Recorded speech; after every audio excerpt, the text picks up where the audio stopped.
Hi everyone! Hello! How are you all? I realized that I didn't have my glasses, and that if I didn't have my glasses, then I wouldn't be able to see anything. Also, let me do that. Control Freak! PH, how are you all? How are you doing? I hope you're doing well. I have a freshly shaved head. I had to shave my head because it's Night Witches tonight, and I need to be freshly shaved. Hey, Alyssa Faye! I'm so tired after the convention today. What convention, Control Freak? What convention were you at? I want to know. Inquiring minds want to know. Was it like... Yeah, it's like it's all it's all smooth and nice. Kremlin! Hey everybody! It's so nice to see you all. Hi, I've missed you all. Oh, I've got London Anime and Gaming Con. Wait, were the Critical Role people at London Anime? I bought so many badges. Hey, head shaving buddies. Yeah, I had to shave my head today. You know, can I tell you a thing? It's about shaving one's head. So, maybe cause I thought they were going to Europe for some reason. Maybe I was wrong. So, I switched from safety razors to a straight razor years and years and years and years and years and years ago. And it's more anime retro gaming. Oh, that's cool. And when I switched to the straight razor, I was like, this is so great, because Gillette and all those people, they just want to sell you replacement cartridges for their razors with the like 18 blades, and they're always so expensive, and it feels like such a racket. Feels like a racket. Might be MCM or TwitchCon Europe. Maybe. And so when I switch over to the straight razor, a money pit. Yes. Retro goodness is... I shut up. No. I always use the straight razor because it's the best. And so I use the straight razor, and then of course I bought a really nice straight razor. It was like $100 and something bucks, you know?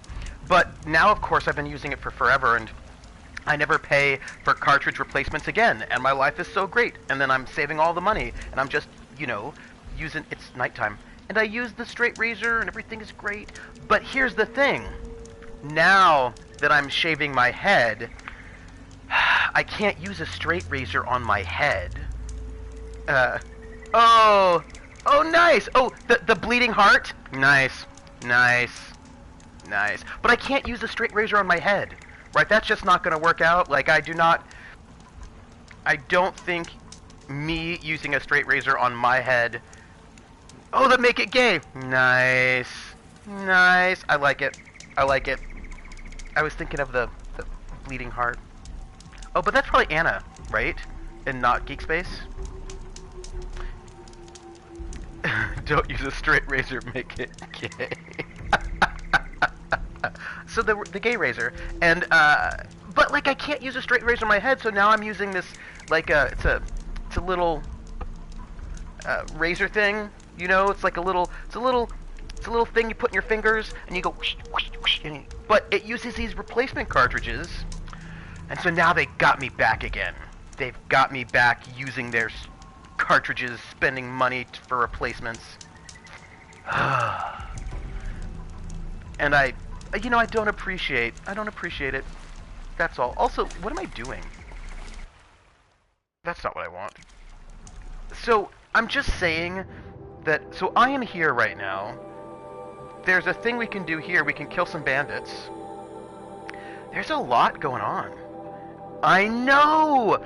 It's just, if I could shave I could shave my head with an electric razor, but I have a friend of mine who also shaves his head, and he uses an electric razor, and he says it takes a lot longer.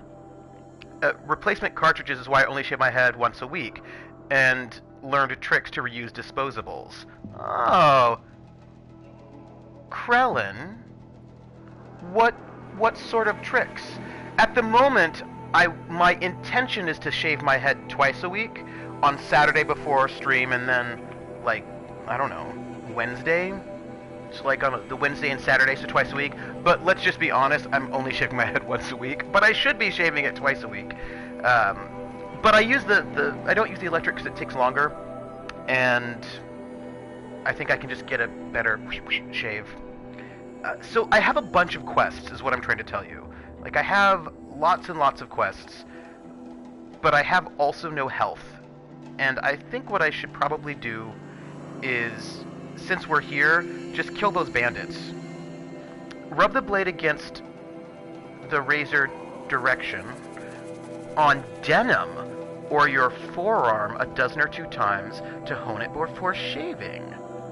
Oh, I like that. You know, I have a strop because I have a straight razor. I wonder if I could use my strop. But I think on the denim, Kremlin, I'm gonna do that. I'm gonna rub the thing on the denim. I love it. Kremlin, you've given me a tip, and I appreciate it very much. So I could use my strop, but also I could just use denim. But Kremlin, I'm going to follow your advice, and I'm going to do that. Also, I'm going to kill bandits. I just have decided. I don't know. Look, I think that killing the bandits is probably a really bad idea because I have no health potions. A stropping young lad. But I'm going to do it anyway. Because if there's one thing we learned about me playing last week is that I just make really poor choices. And, you know, people, that's just life. Stropping young lads are old enough to shave. Which, you know, there's a quote about facial hair from Shakespeare. And it was, all learned.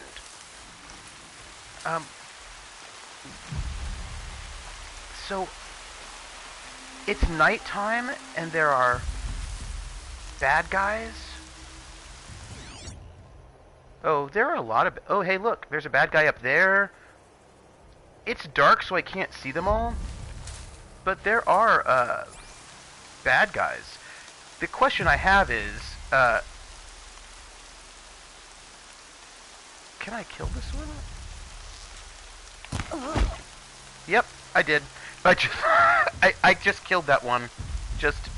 Mantas are kind of scary. Mantas are kind of scary. They murder people. It's a fact. It is a fact. It is a fact. They murder people. They just hang out being all like... I mean, like, have you seen a black manta? Like, video footage of them in the ocean, they're all like... And they just sort of like... You're not supposed to kill people because of curiosity. Facial hair, it's the worst. Shakespeare, 2019. No, Shakespeare had a whole thing. No, he said a thing about... It is bad to stab a man in Vegas just to watch him die. You've seen Aquaman? It might count. Maybe? So I just killed this person, and so I feel like I should be able to sneak up this way, maybe? And just kill all the people? I mean, perhaps? Trooper, the Aussie guy, died because he touched everything without consent. Well, he did have a problem, you know, with consent. That is true. So there's a bandit warrior, and I would like to also kill him. But they're so far away. Yep. I should probably use my sharp shot bow. I can't believe I'm just walking into this bandit camp without even stealthiness. Like, but they're so far away is why the bow was invented, and that is true.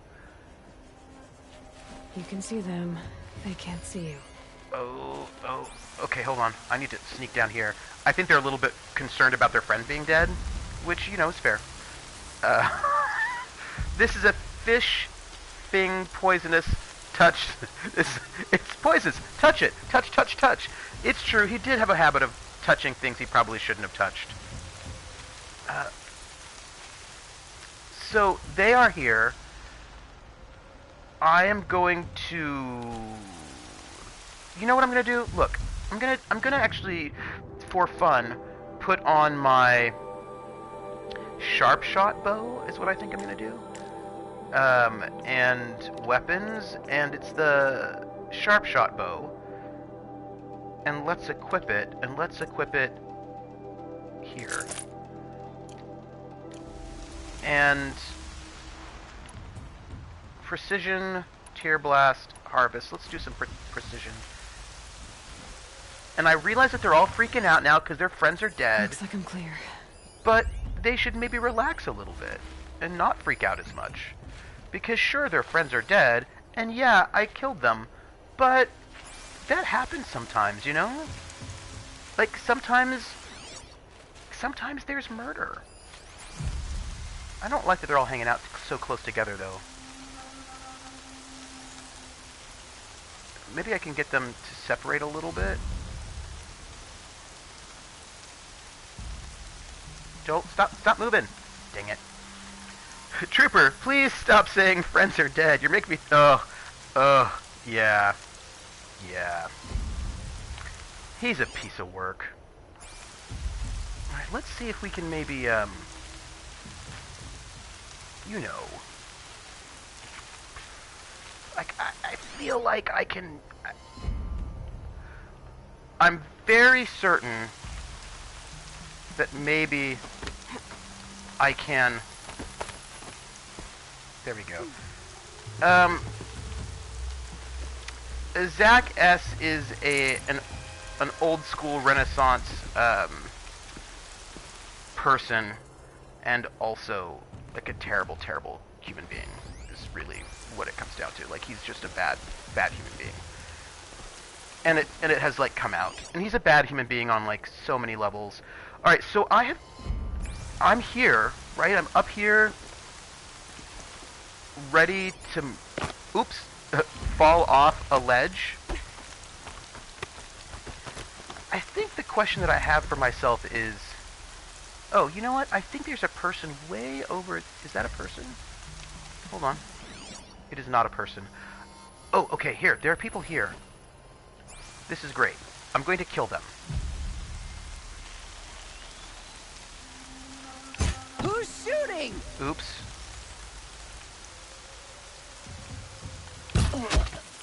That person's dead. And I'm gonna just maybe... I hope they don't see me.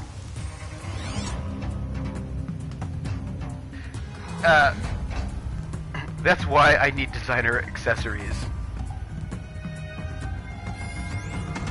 Okay, so there are more of them. What I want is for them not to see me. Still gotta be here. And for me to just kill them. But it's a little bit, yeah. When a cliff comes along, Trooper, jump off. No thoughts of caution. I do like jumping off cliffs, and I probably shouldn't like it so much. But they're just there, all exciting like. And whip it when a cliff comes along. Trooper jumps off. No thoughts of caution. Trooper jumps off. Jump off. Jump ahead. Off the cliff.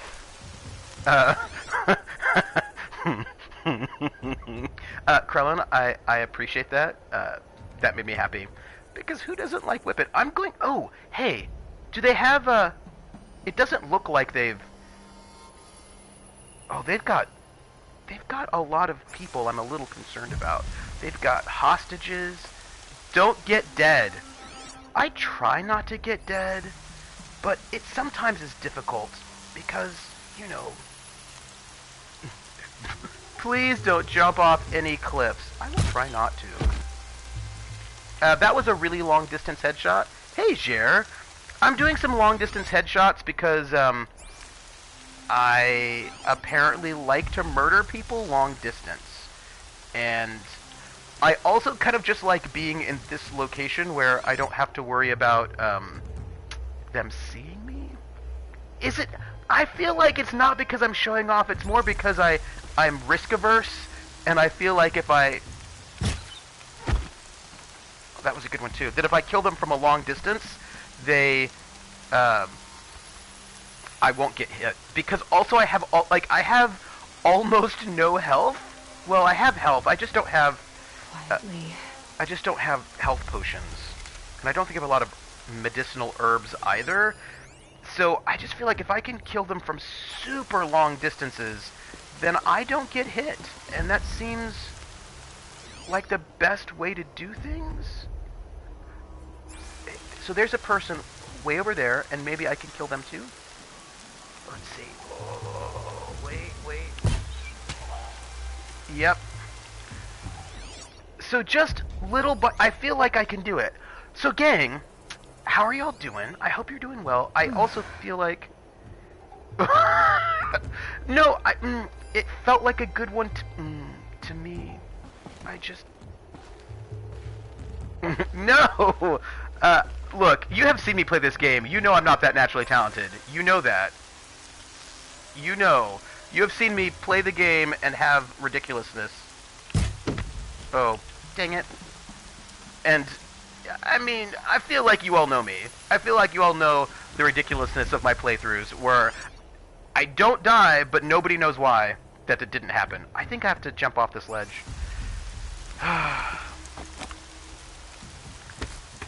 So, I think I have to get closer, everyone. I think my days of... I try not to do something stupid. Oh, you know what? I feel like doing something stupid is kind of awesome. Doing something stupid every once in a while is... You know, I try to... Oh, some people are a little It's true, I have a hard time understanding how you're not constantly dead. I sometimes wonder how I'm not constantly dead either, considering some of the poor choices that I make. And I make some poor choices. I mean... Rains will take forever to dry. That's all. I make some poor choices. So, people are alerted, and I just don't want them to see me. Maybe I can just kill a couple people from here? Like I could maybe kill this person? I'm a skeleton hobo. I can do all the things. Alright, here we go. I think I sometimes make less than optimal choices. And, that's all. Emptying the bank for a handbag is a bit of a stupid. A box of cigarettes is cheaper. Yeah, but a box of cigarettes is super bad for your health. And if you have one handbag already, you don't need a second one. Does anyone else ever play a video game and then think, am I a sociopath?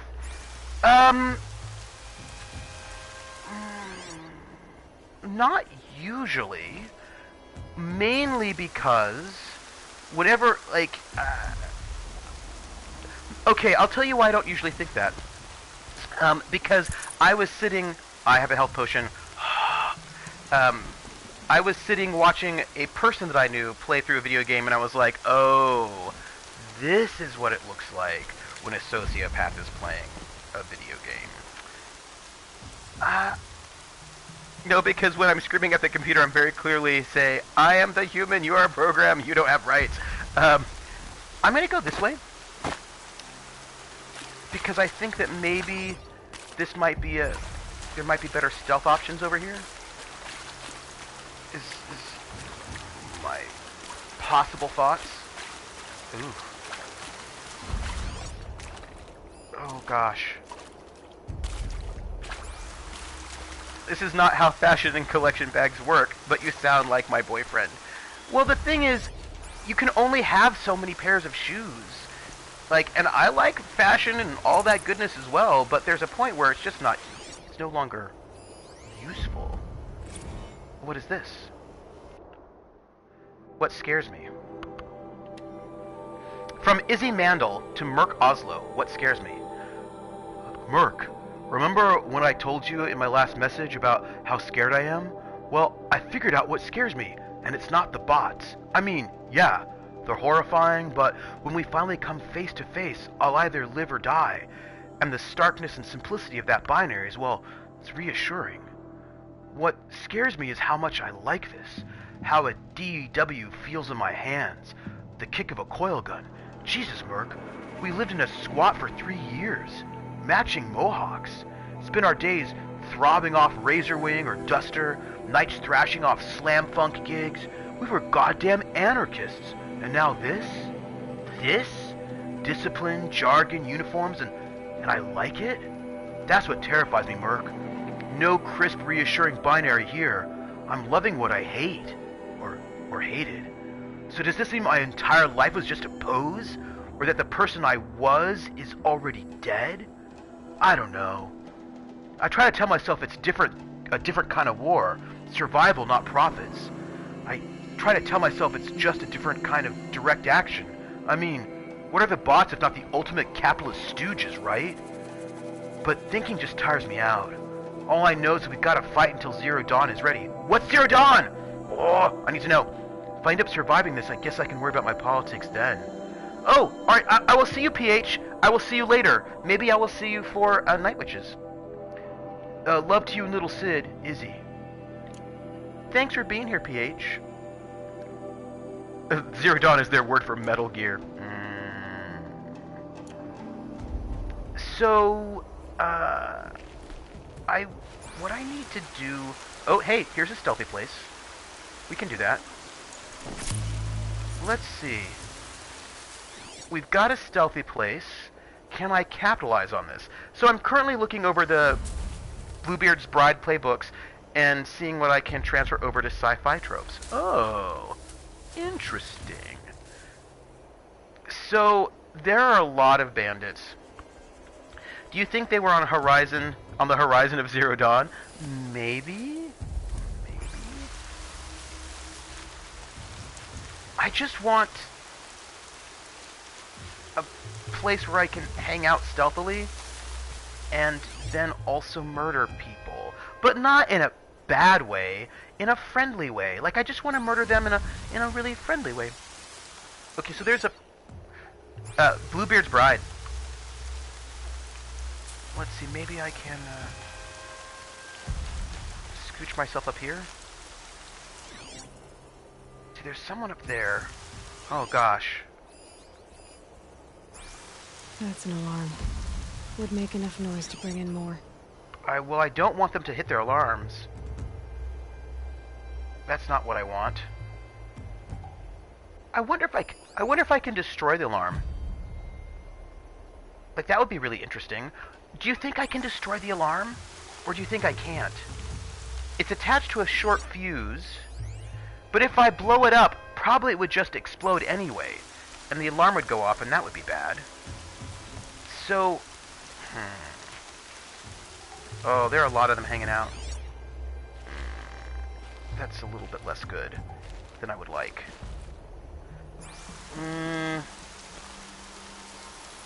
Maybe I can just kill this one here. Just a little killing. I mean, I know the answer, so what I think is kind of biased. Are you biased? Are you? Maybe you're not. Let me, alright. Blow up all the things! How dare you, Sneak? I like to blow up things. There's a stealth place right there that I would like to get to. So that would be cool if I could get there. And... Oops, hey. Hey, you can be alarmed if you want. That's cool. I'm not gonna judge you. What is that? What do you think that is? A campfire. Oh, it's a campfire. It's cool. There's a person there who's freaked out, and I'm going to kill them. Maybe. I'm not going to kill them. I'm specifically looking at the characters right now. I actually don't remember if you can shoot it, but I do remember whether or not you stab it. You might... Trooper might not shoot it, Kremlin will. That's fair. Alright, what... Can I just... Everybody's all upset right now? People are so freaked out. But, like, what? I think my inner child's a bit scared having to deal with people who have been unnice. Yeah, but the thing is, you don't have to deal with people who are unnice. My recommendation is don't be around people who are bad to you. Like, screw those people. If they're bad to you, don't spend time with people who are not good to you. Oh, hello. I don't know if I can actually hit you from here. This is less good. Ooh, scary. Hello.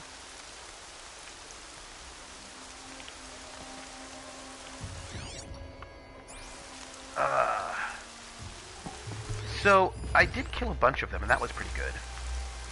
I'm going to see if I can be bold and just sneak down here, even though it's way out in the open and it's dangerous.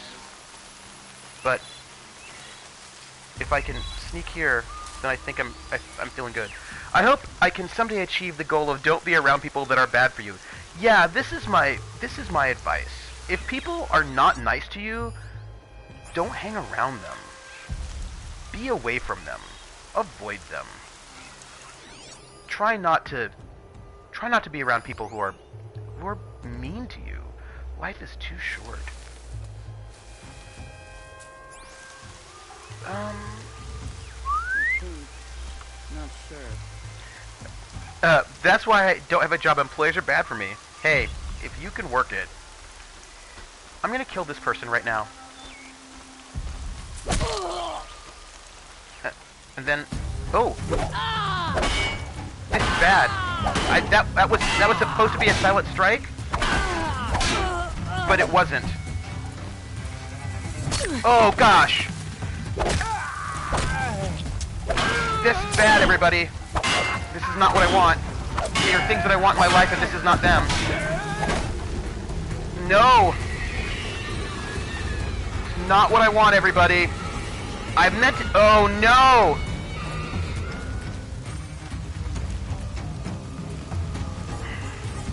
Oh gosh. Nope. Oh no. Hold on.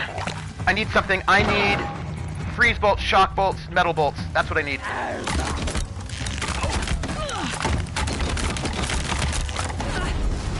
Oh. This is bad.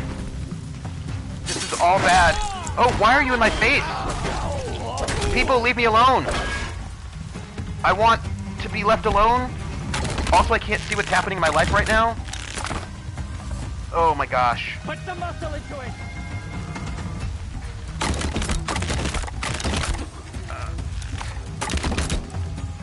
I have no ammo.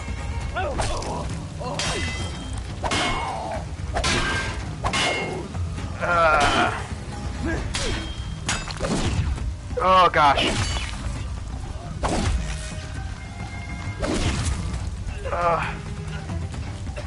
Okay. So, bad.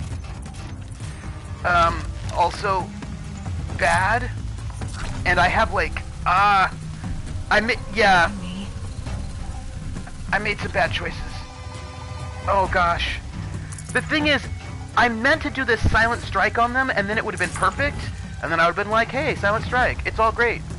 But as it turns out, I missed that button, apparently. And breathe again. Ooh. Ooh. Okay, so to recap, I have very little health. I have very few health potions, and very few health potions. Zero medicinal herbs, and my life's pretty awesome. But I don't think that they did the. Okay, well, so that was great. But they didn't. All right, so they didn't trigger the alarm. So that's one small positive thing. Not like a huge positive thing, but it's a small positive thing. There's the prisoners. And there's a person over here that I'm Someone just here. gonna kill. Just hopefully I will not mess up the silent strike this time. What? And I didn't. So we're good. I would kind of like to loot this person, but I think that's probably not going to happen. Oh well. But that's alright. So, here we go. We're in a place I feel much safe. I mean, I don't feel good about my lack of health. That's a true statement. But, reminds me of Jackie Chan, bad day, bad day, bad day, bad day. But I think I might be able to maybe just kill some people from here. In a good way, like not in a bad way. And I know you're like, uh-huh. What is killing people in a Feel the good way? ground softening up. Alright, what I need is to find... Alright, we can... Okay. I think that this bandit camp is gonna work out for us. That's what I think. Maybe. Let's see. And... Yep. I killed that one. And if I can maybe just kill another one? Oh, hi. Oh, you can see me. That's less than optimal. I would like you not to see me. And don't see me. I missed. That's fine. We will get this one. Okay, dead. Kremlin, what is your crazy idea? I want to hear it. Also, have you ever considered maybe? By the way, I did it. I did it. Have you ever decided maybe making good choices? I thought about it. Oh, hey. We saved the bandit camp, everyone. We saved the bandit camp, and we did it without freed the people his father enslaved. Without too much badness. Let's trade with this merchant while we're here, because I feel like we just did like an amazing thing, and I feel good about it. I don't feel good about my lack of space in my, you know, all those bandits will be super. Well, I don't know if I didn't. Okay, when I say that I saved the bandit camp, I did, but you know, yeah.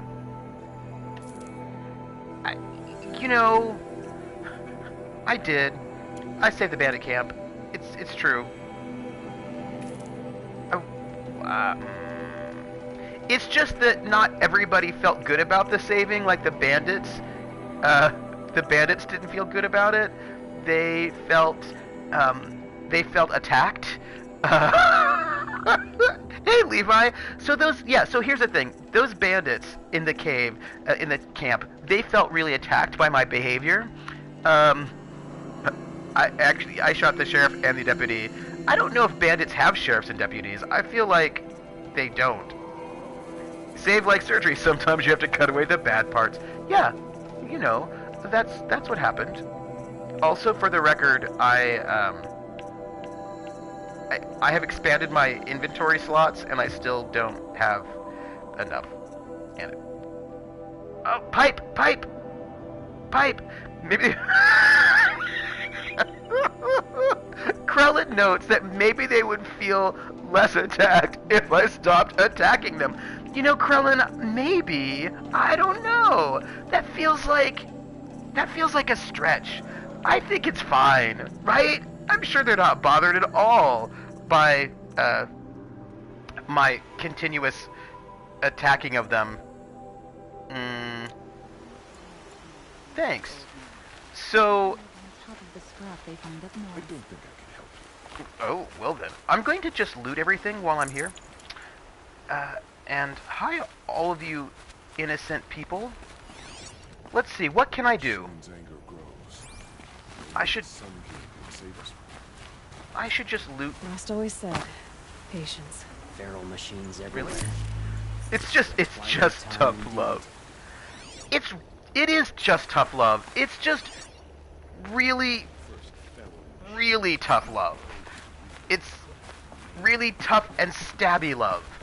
Love that They've started hiring Karja girls to work in their shop. Girls from love that excuse me.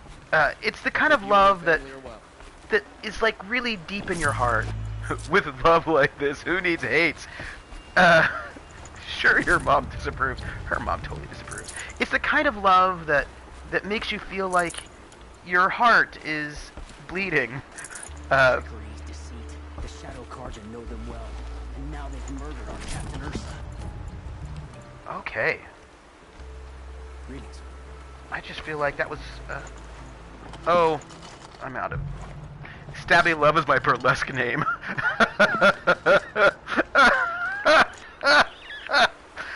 Volpez, Stabby Love is a great burlesque name. I also think that it could be a good roller derby name. I don't think there's anything I can craft right now, but I would also see a show by I would totally see a show by Stabby Love. That is a thing. Look, I have no fatty meat, everyone. That makes me sad. I mean, I could do that. I could make one of those. I'm just trying to make things so that I can use up some resources, but I also don't have any fatty meat. If only I had all of the fatty meat. But I don't. And I feel like that or a transgressive gay porn star. Oh, Stabby Love. That's a good one too. I like that. Because who doesn't want like just a little Stabby Love? I am going to see if there's anything. I'd like to. Yeah. Well, it's a little bit. I'm being a little wasteful, but if I can, you know. Oh. Yeah, that was super wasteful. Oh well. Oh well. That's fine. That's just what it is. Well. Okay. So I'm here. That great soft cell Stabby Love. Oh, oh, oh, oh. Stabby Love. Don't. Okay, we need to go over there to get bodies, to loot bodies. Don't stab me, please. I cannot stand the way you tease. You hurt me, though. I love you so. Now I'm gonna pack my things and go. Stabby Love. Oh, oh, oh, Stabby Love. Don't stab me, please. I can't stand the way it bleeds. That's really good. We are going to just finish doing a little bit of looting, but why don't we stand in a nice place? This is beautiful.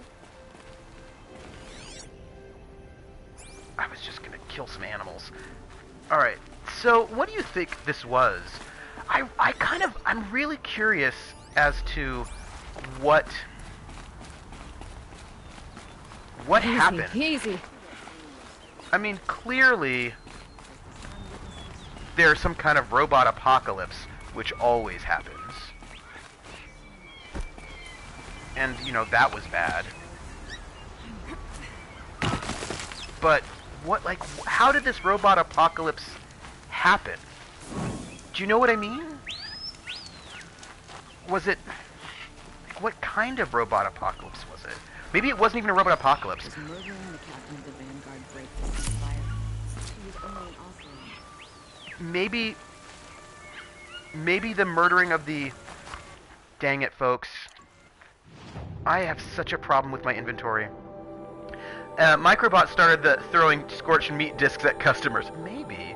Well, when a robot and a human hate each other very, very much, that could be it. You know, when they hate each other very, very much. All right, where's that? All right, I'm gonna I'll be right back. I have to sell some things, just like 1 or 2 things. Hey, guy. God should never have admitted those women. What is up with their patriarchy, man?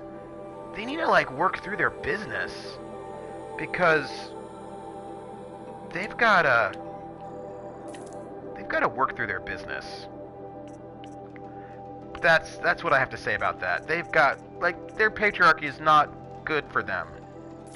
They need to deal with that in some kind of a way that does not involve me. War savages.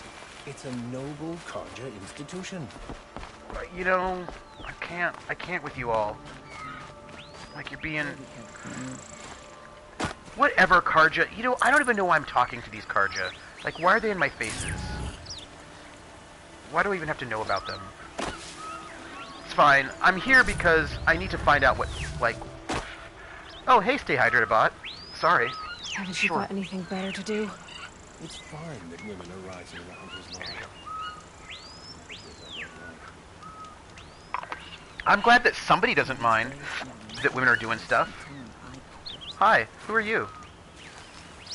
Why are you weirding out on me? Okay, I think I'm pretty good in this space, right? There's a boar. I don't care about that. I don't think there are more boars. I mean, I do care about boars because boars equal... Because boars equal, what's the word? Fatty meat, maybe? I mean, they might not, but they could. Oh, that's that person I can't loot. Yeah. We're good. Finally. Finally what? Alright, we did it. We are depleted, but we are awesome. And I think we should go head towards what? Where are we heading towards? We can return this, but I think we shouldn't do that just yet. Let's look at our quests. We can return to Naman, that's fine. Boar meat is pretty lean, it's true. City of the Sun and Field of the Fallen. So those are things, big story things, but we have some side quests. Oh, I've got hunting ground rewards, but that's going to take a while. Robbing the rich. Go to the fork in the road to learn what happened to Nassan. That seems pretty easy. Explore the cut. Rumors are spreading of strange events in the cut. I could do that too. No, that's later. And then that's something different. So let's see about this. Let's show this on the map. Oh my gosh, that's really far away. I'm not excited about that at all. Yeah, that's really far away.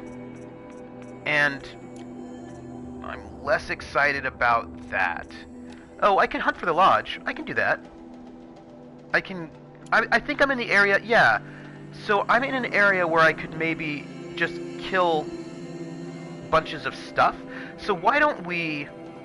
I think what we should do is head across here, right? Although we could probably just hit this tall neck. Let's do that. Let's go find this long neck and do the long neck thing, because that seems like it could be exciting. And along the way, yeah, we're gonna do the long neck, and along the way we'll maybe find medicinal plants so that I don't die so easily. Can't be too prepared. Because I am not excited about my medicinal plant situation. Oh.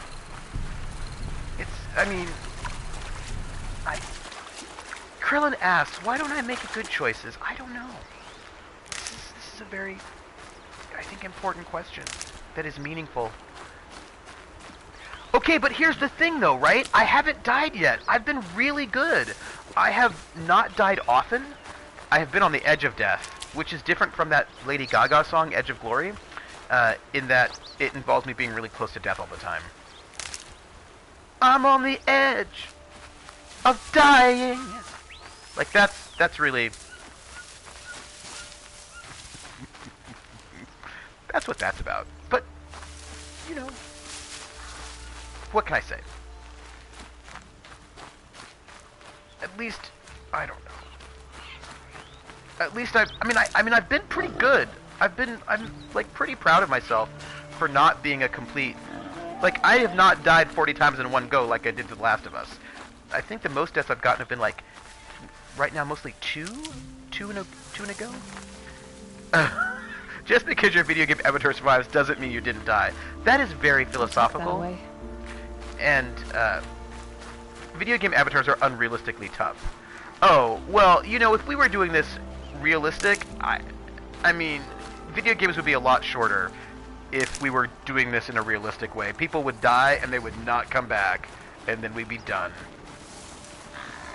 Oh, there's some creatures over there. What are those creatures? Some grazers, and I think I might have a thing I could do with grazers. Machine catalog.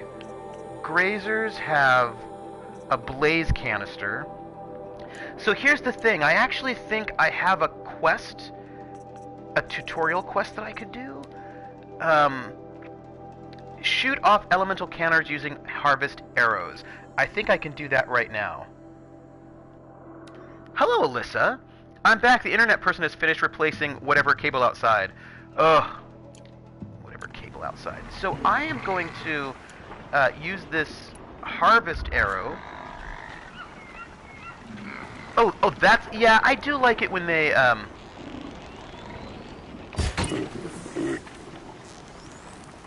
That's got their attention.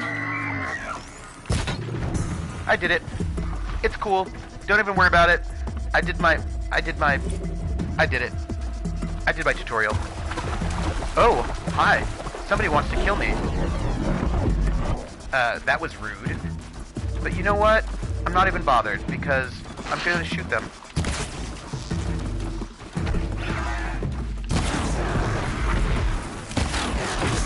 And we're just done with that.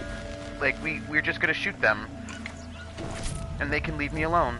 Because I wasn't about them being in my face. I was like, hey watchers, why are you in my face? Scumbag cable needing to be replaced. Whatever. What is this?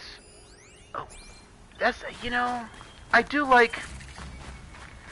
I think I can be sort of mixed about it, in the sense that I really... If the game is going for realism, then I like it if they are going for realism. But I'm also okay with games that don't go for realism. I just sort of want... I just want the game to know what's up, and be consistent on that matter. You know? Like, oh, hey, Alyssa, why don't you tell me your opinions on realism? I would like to hear them. I would be interested in what your opinions on realism are. That would be interesting to me. Tell me what your opinions are. Tell me, Alyssa, tell me your thoughts and feelings about realism. Because, you know, I want to know. I want to know what you're thinking.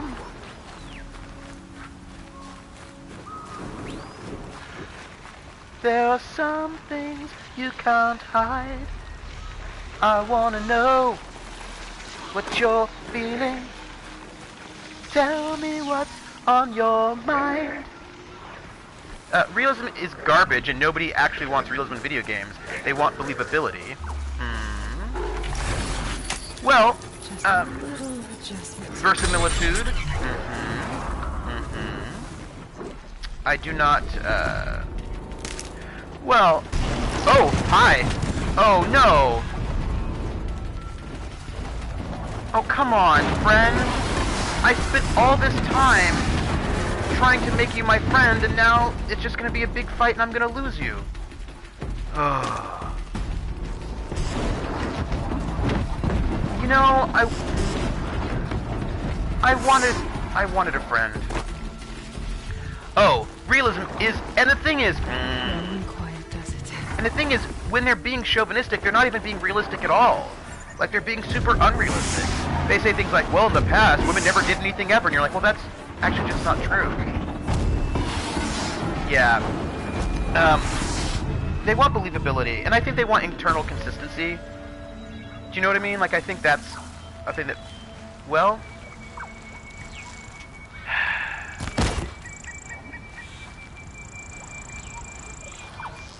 I'm just sad.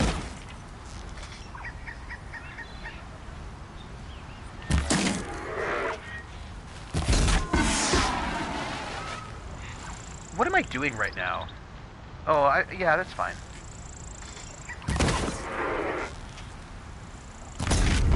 There we go. Yeah, I just hate bad history. Bad history makes me really sad. When people are like, oh, but in the past, blah, blah, blah. What am I doing right now? Oh, yeah, right, murder. Yeah, so I feel like bad history is really irritating. I don't like that. I don't like it when people use bad science or bad history. Oh, I don't like those things. No room. No room for what? Oh, but I want that. So yeah, and the thing is, I like a certain level of realism, but again, I think really what I want is verisimilitude, right? And also, do you really want realism? This is a question, because I think oftentimes it's true people don't want realism. But also, oh, can I say something? Besides the fact that it's really irritating when people just use realism as an excuse for verisimilitude, for chauvinism, which I hate. I think that's super irritating. Also really irritating, if I wanted realism, I wouldn't be playing a game, probably. I mean, sometimes I want a realistic feeling game, which is not right. But here's the thing that this thing I wanted to say, especially when we're talking about role-playing games, and this is a thing that bothers me greatly. Desert glass. I'm going to disassemble that. About women, but Trooper, my whitewashed male-authored history book didn't say anything about women doing anything, so clearly they didn't do anything. Ugh, I hate that. I really do. Logic. Oh, but here's the other thing I want to say about that. One of the things that that bugs me quite a lot is that people often, when they say realism, like especially in, let's say, tabletop role-playing games, oh man.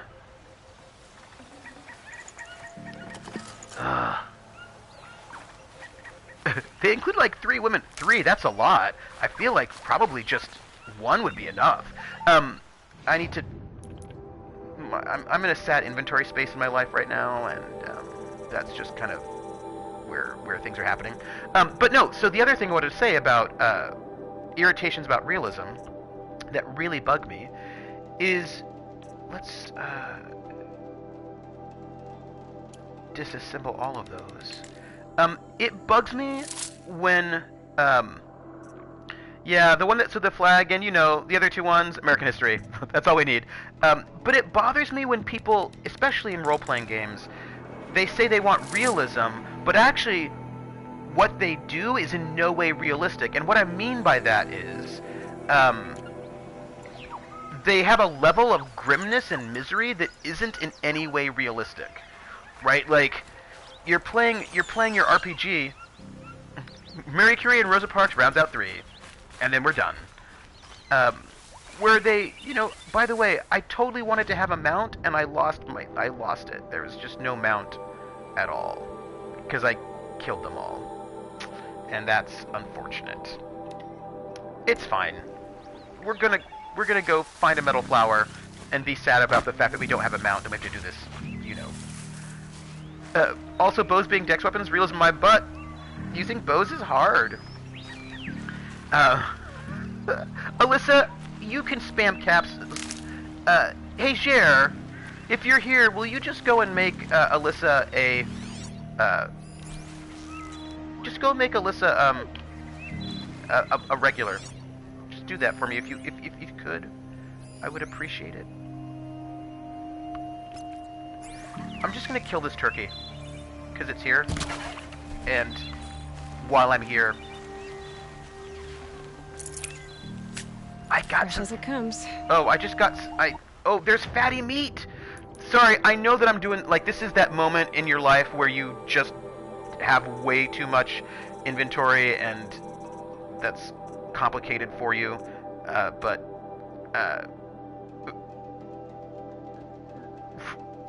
reg ad. I was like regas. What is it? You know, let's get rid of these 10 corruption glaze roots. Just to symbol them. I used to have power over you in another lifetime and reality, Nightbot. Good it is not a bunny, since when is turkey fat?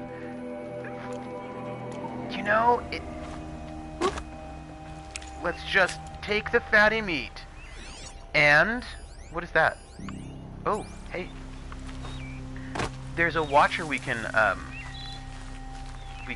loot, and we're gonna do it. And then we're gonna go and we're gonna do the long neck. Hey. There's also wait, did I just not pick up a thing? Ugh. Why is my life so hard? And you're like, your life is not that hard. Like, get over it. That's fair. Oh, hey, guess what? I'm gonna just kill you. That'll keep my stomach quiet. There seem to be monsters over there. That's cool.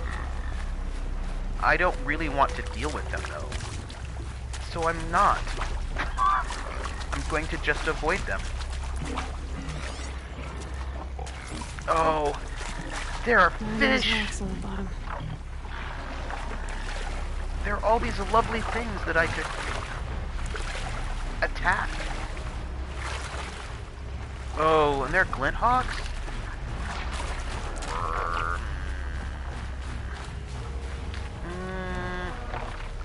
So, I think this is going to be a bit of a sticky wicket, as we imagine British people say in our minds, and they probably don't, For the trail.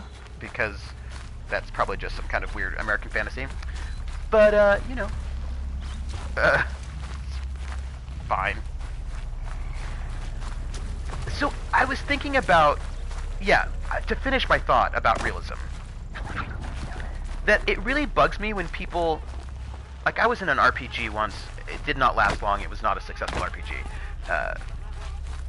It was play by post, and the GM was like, "I'm doing a gritty, realistic cyberpunk game," and it was the most unrealistic thing ever because we couldn't even start the first mission because I'm picking up another signal.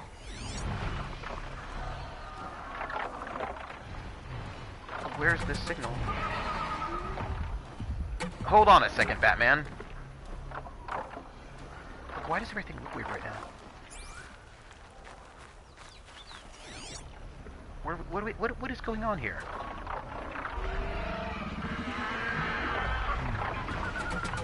So there, but the wicket won't fall if it's sticky. It's kind of like underinflating a football. So there's apparently a signal around here, but I don't see it. Yeah, I suppose you don't want a sticky wicket. You want a wicket that is not sticky?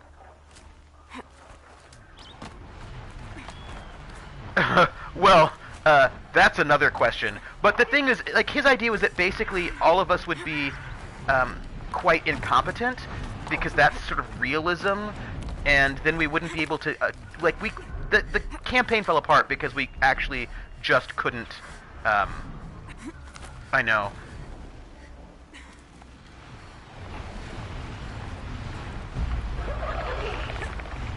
I need to find a stealthy place. This won't go quietly. Yeah, apparently it won't. Oh, hi! Hey! How are you? Wow! Hi, everyone! This is great! And by great, I mean less great. Like, how are you? Ouch! Hi! Oh! So, you know what I need? I need other things that I don't have. I need that. And, I need that. Oh, hi! It's so great right now. Things are trying to kill me, and it's... Oh, hey! Woo! How are you doing? Right now, my life is awesome. Here, this is it.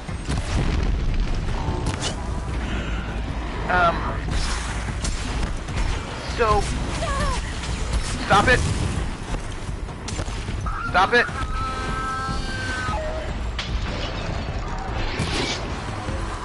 Oh my goodness. Yeah, this is a big trap. Stay hydrated bot wants me to drink beverages. Why are there so many of you? Why is this my life?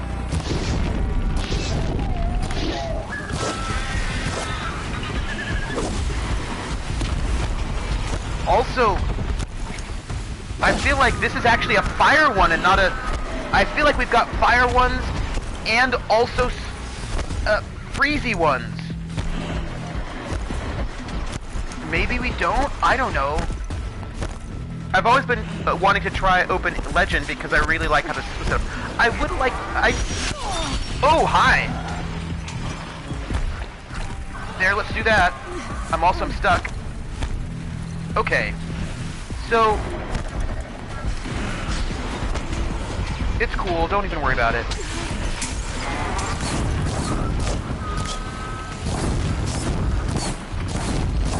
I'm gonna run out of, Okay, I killed one. I do need a better helmet. It's cool. Don't even worry about it. What are you? Are you, Yeah, you are. Okay.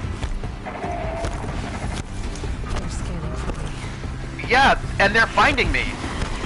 I mean...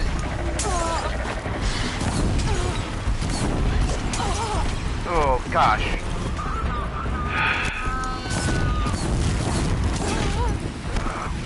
We're gonna get it. We're gonna get it. Apparently not. Nope. Hi. Where am I? What's happening? Why is this my life? It's cool. Don't even worry about it. This is what you call an ambush, and it's inappropriate.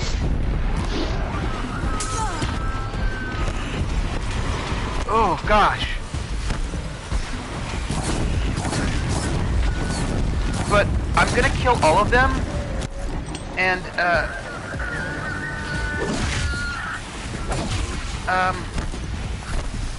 and it'll be fine. It'll be fine.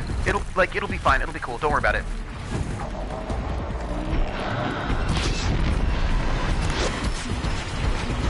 Or it won't be fine. I don't know. We'll see. I'm being ambushed. This is a huge, massive vulture ambush, and it's really inappropriate. And I know I'm gonna run out of arrows. Oh, hi!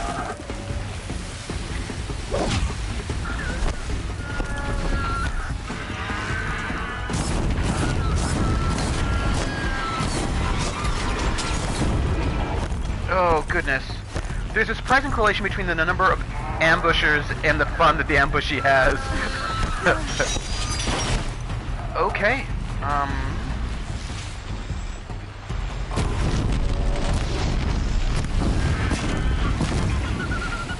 I have no ammo.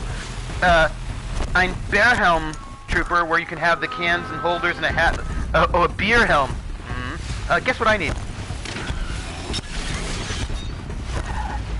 I need, more ammo.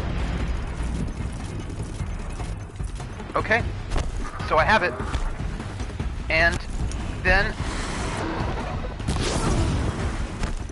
Okay. Okay, A bear helm is the thing berserkers use, but beer helm, I think I did it. I also think my life is sad. Just, hey, but there's medicinal herbs. We're gonna gather everything we can right now. We're also gonna do a quick save before anybody, because I feel like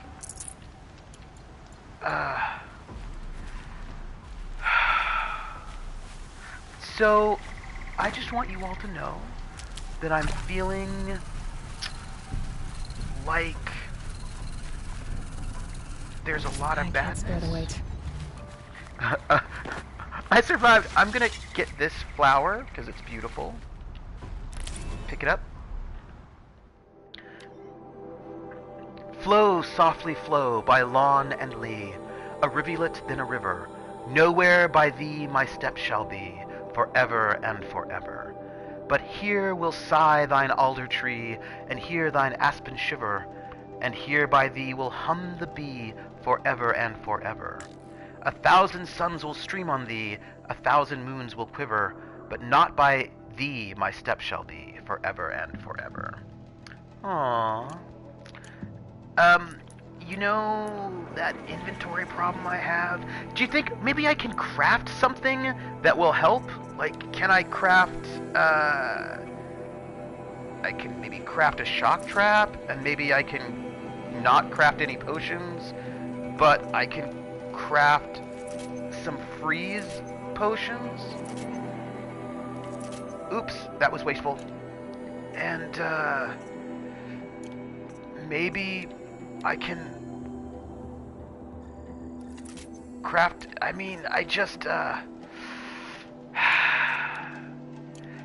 I'm just maxing out all of my life. It's, that's it. But inventory-wise, like, I just need more inventory. Why can't I just have all of the inventory all of the time? I don't ask for much. I do, actually, I ask for a lot. I ask for... I'm gonna get rid of this scrapper heart. And, I'm going to get rid of... I've got a bunch of watcher hearts, and I'm going to disassemble those. And... that's what I'm going to do. Yeah. That's... Oh, I also have a bunch of watcher lenses, and I will disassemble those. That may... And also... that one. I feel like this is not the most efficient thing ever, but how can you be a hoarder if you can't collect things? So, you know, that's all. I'm feeling less, I'm feeling a little bit better. I'm still under the, I still don't have enough medicinal business and potions, but yeah. And oh, so going back to this thought about realism, right? One of the things that bugs me is that sometimes people, when say realism, they really just mean miserable. Like, they really mean, like, the most miserable thing ever, right? They just want everything to be, like, and the thing is, and this actually happens with GURPS a lot, that there are people who are called the cult of stat normalizers, and they really believe in very, like, I mean, the game says that humans max out at 20 and 10 is average, but they tend to be of the, they don't follow that, right? They really think that people shouldn't have scores over 12 because that's unrealistic. They think it's unrealistic for people to have scores over 12 or skills over 12. And they, and the problem is, if you have a, if you really max out your skills at 12, you are going to have a miserable life in GURPS, because the minute, I mean, like, for maybe basic average things it might be okay, but the minute you start doing difficult things, you're going to fail most of the time. And it doesn't actually work for my sense of realism for people to not be able to do their job or fail at their job a lot. Like, that is not part of my sense of realism. If you're a pessimistic person that views the world as inherently negatively to you, that's realistic, yeah. But let them, and kill them is so hard to do for a GM till they learn. But the thing is, no, like, yeah. I know college wrestlers, they have a couple of stats over 12 for sure. Yeah, no, they are very intense. This is what I'm trying to say. I actually think that people do have stats over 12, especially if 20 is the maximum. Because realistic is a useful metric, is as useful a metric as normal. And also, these people are the same people who say that it's unrealistic for people to have to be more than 50 points. That, like, realistic people... Hey, Cyclonus, how are you? That realistic people don't have more than 50 points. And I was like, Dolph Lundgren is a person that lives in the real world. He has way more than... He's made out of way more than 50 points. Like, that is... Yeah. I wanted to go here. 50 points got you a lot further. Oh my gosh, right? 50 points in 4E is not a lot. This is what I'm gonna say. Yeah, but they just have this really sort of depressing sense of like, you know, like, it's a very... Grab this now. I'm running. I'm not actually wanting to hang out with you all. Like, I'm just, like, I'm not engaging with you all, monsters. I'm not interested. Well, Dolph did take a lot of disad points in negative acting skill. Oh, boom, boom. Shh. I mean, what is happening? Why are you attacking me? I'm just, like, trying to do my thing. I'm talking to my friends right now on stream. Like, you don't need to get all up in my face. I was just talking to my friends. Also,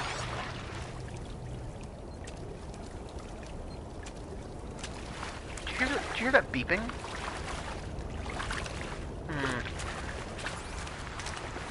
Yeah, and I just think that, you know, I mean, Here we go again. wealth costs points, and there are people who are wealthy. Power costs points, and there are people that are powerful. There are people who, just by the kind of experience they've had in their life, have a lot of stuff going on, and that's going to cost points as well. And people have done amazing things in real life, and that's just a thing God, I found this. that has happened. So, I don't know, I just am not, like, I just don't like it My when people... focus is receiving another signal. Oh. I just don't like it when people say realistic, but what they just mean is miserable. These are the same jerks who think your character in an MMO needs to be average and not special. Yeah. And also, I think that you can even take an average character and still make it special. Do you know what I mean? Like, in terms of average point build, let's say, and still make it a special character. Yeah, I just... Come on. These are helpful. Bitter, though.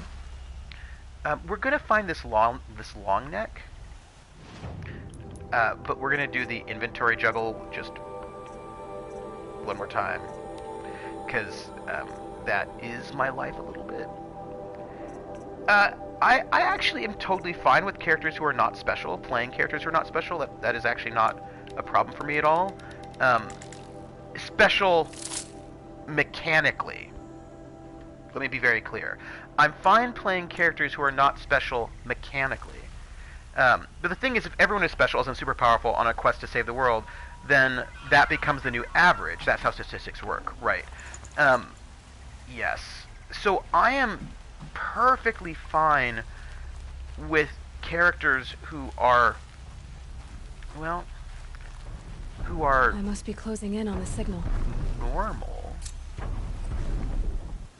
Here we go. Let's activate this quest, and let's do a tall neck, and that seems exciting. So let's find a way to jump. See, the thing is, I don't actually think that normal people are boring. I said average, normal, realistic. These are all relative terms. Yep. And people don't tend to give info on what's supposed to be relative to. Oh, and that is super true. And the thing is, I think. Oh, hi. What are you doing here? I actually am super fine with normal. I think that you can be normal and still have amazing stories. And I really appreciate... Can I do something with this? Kremlin, what's your theory? Override, come on, come on, come on, come on, override! Go! There. Everyone thinks they are above average driver. Some people claim this is not possible. I want to hear more about this. This is very interesting to me. I say it is possible because there is no objective measure of a good driver. Oh. Huh. Huh.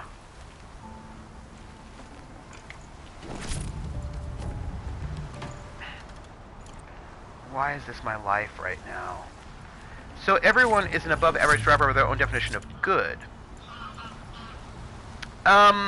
So Kremlin, what you're saying aligns with my grading philosophy. Hey everybody, we're gonna go and do more shenanigans with having too much stuff in inventory is what we're gonna do. But what you can define is what a bad driver is. So this is what I do for grading. First off, I don't do curves. This is about as good as I expect from you. See, no, I don't. What I do. 1, 2, 3, 4, 5. Oh, I've got a bunch of those. Let me get rid of that.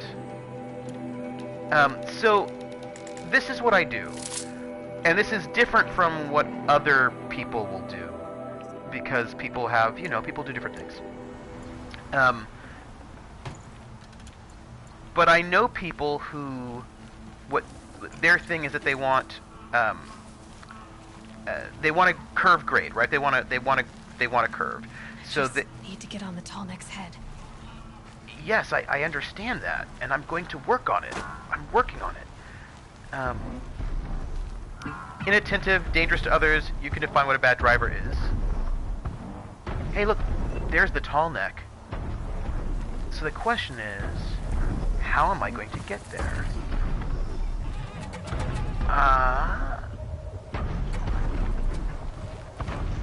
Okay, well, this is interesting.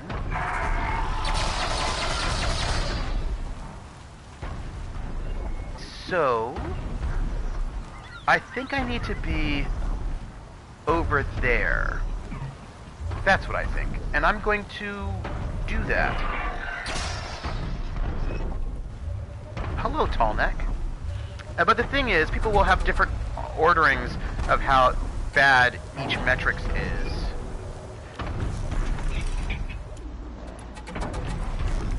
Excuse me for one moment. So, what I do with grading, this is what I do with grading. I don't grade on a curve. In other words, I don't say the average grade in this class. I drive on the interstate a lot. The person I saw applying makeup while driving is a bad driver. Also the person I saw watching a movie. You know these chickens? Hold on a moment. What? Hello. Long whatnot. Long something. Long. So it's gonna take this route. What is this? It's a machine Calig. I want a long. Having to swerve out of their way while trying to get around them. Yeah. Were they though? Did they have an accident? Did they cause traffic? Did they get where they were going successfully? Long leg. They are weak to shock. Okay. Oh, wait, this could be good for me. Wait, I have a tutorial quest. Weak to freeze bolts. Human enemies, firewires. Not interesting. Alright. Let me bring out some shock business. I wish I had shock arrows.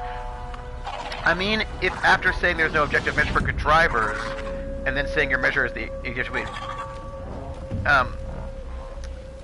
So I think what I would say...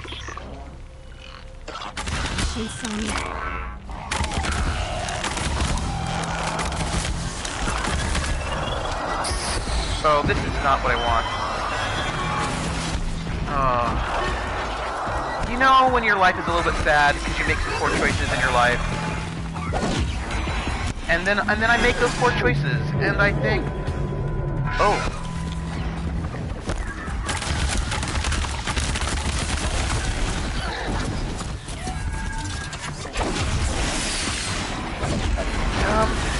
Hi everybody.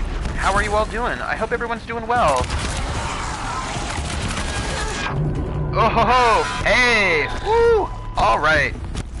We need to have some questions about our life.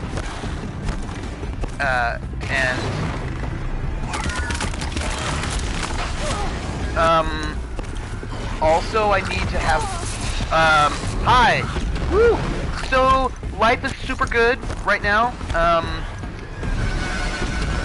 and by super good, I actually mean something different than that. That is not what I'm, So, there's some things happening in my life, and they are mostly bad. Oh gosh. Oh my gosh. Do it again. Oh, I'm being hit by a lot of things. It's all, everything, right now. I want you to know that there are a lot of monsters, happening right now. And they are all over the place.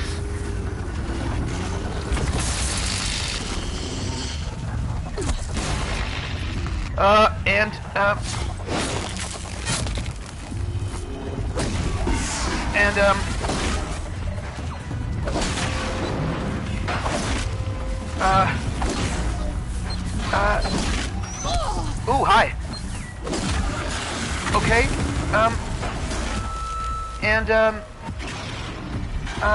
I'm not happy about it.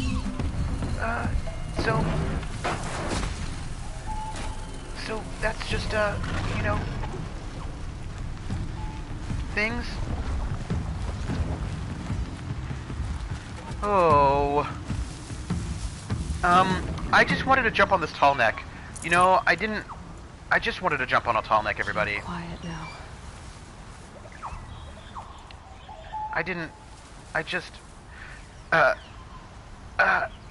Oh.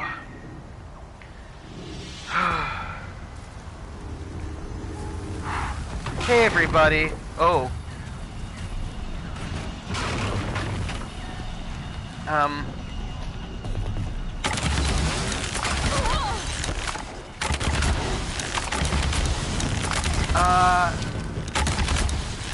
I'm gonna just try to, you know,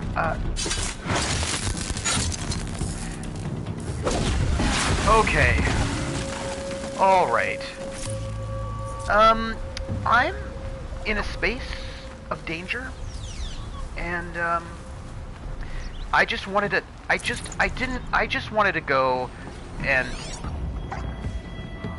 like there's a tall neck over there, and that's all that I wanted. And I think these are also.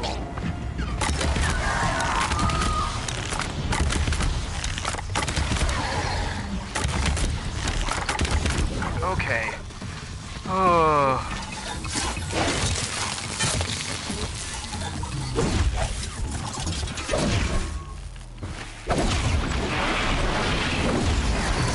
Okay.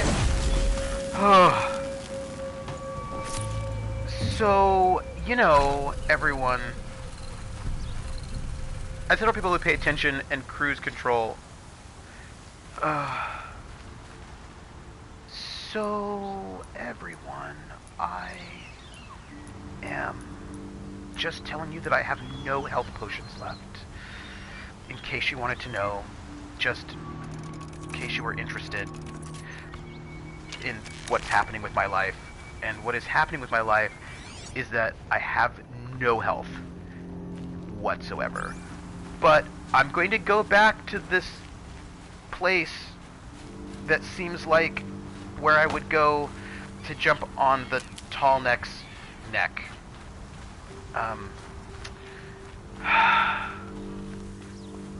And I didn't die though, so there's that. Oh gosh. The problem is I really do think I need to be over on that side of this thing. Oh boy. Oh, and this has no range. Let me,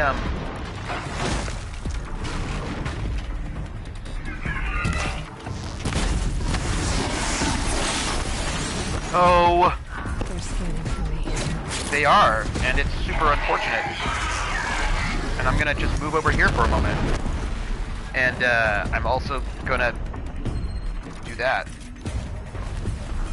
5 years ago, the U.S. lost that marijuana is among the most dangerous drugs in the world. Federal still says this. Do I have more stalkers? Oh, why? Why? Why? Oh.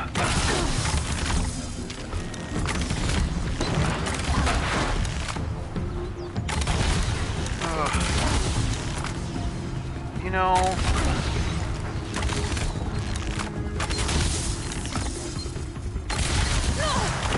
oh, this is super unfortunate, everybody. Just, gosh.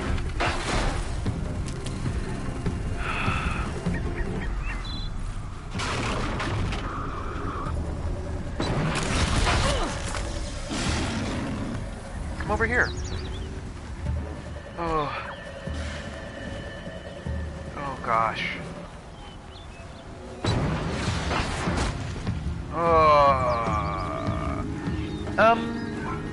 You know, I just want you to know that I'm being stalked, and it's super unfortunate, and I wish I weren't. That would be something I would find really awesome. Oh gosh! Excuse me for a moment. I'm really not feeling well, physically.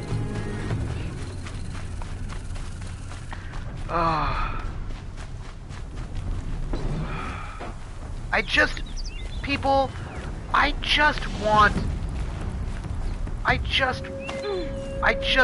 to jump on that long neck's neck. That's all I want.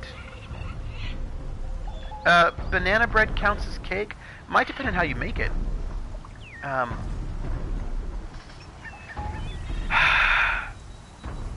So, my life is very difficult at the moment. And, there's the tall neck, and I just... Low and quiet does it. Yeah, if you're putting a lot of sugar in, then yes. Where's my map? Okay.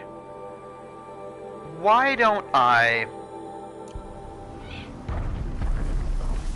Alright, we're gonna try to get to a different location other than this miserable one right now.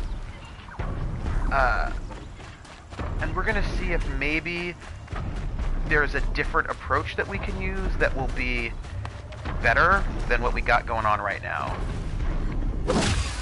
And I just killed a bunny. It's cool.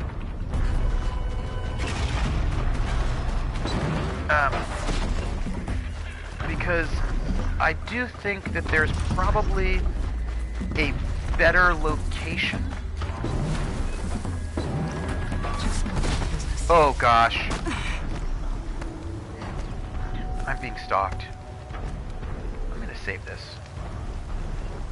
Even though I'm in the worst place in my life. Okay. So let's... all these chicken creatures.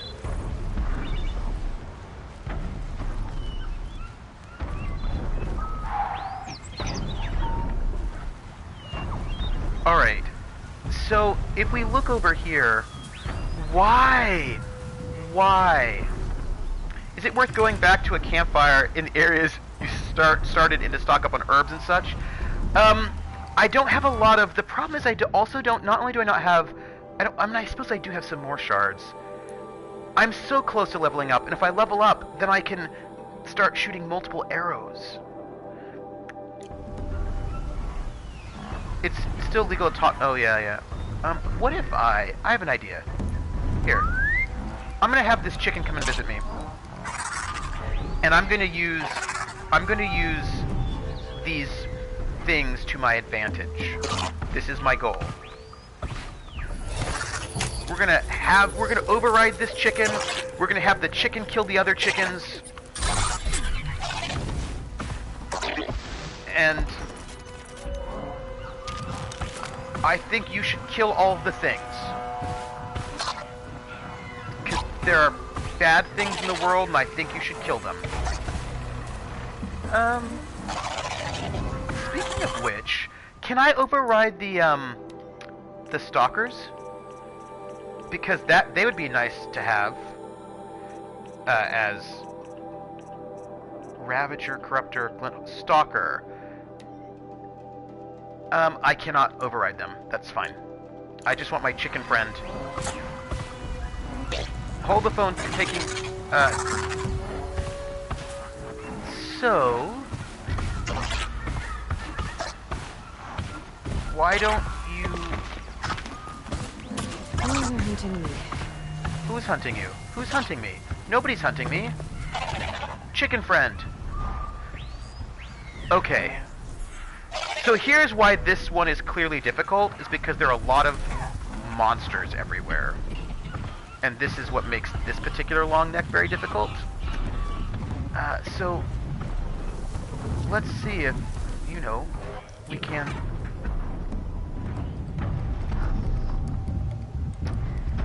find the place.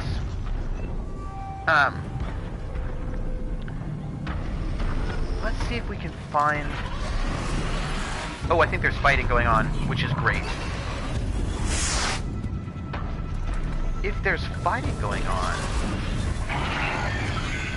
I'm going to, Uh-oh, spotted. no, it's fine. Because,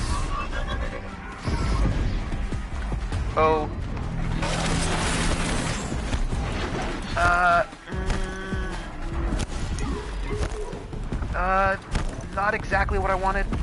Hi.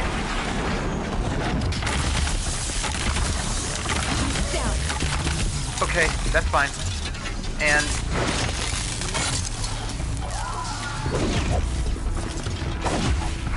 hi, everybody. I just want them all to leave me alone. I just want them all to leave me alone.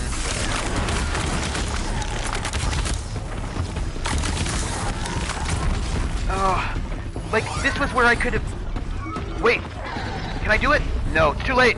Oh, no! That was where I should have gone. People!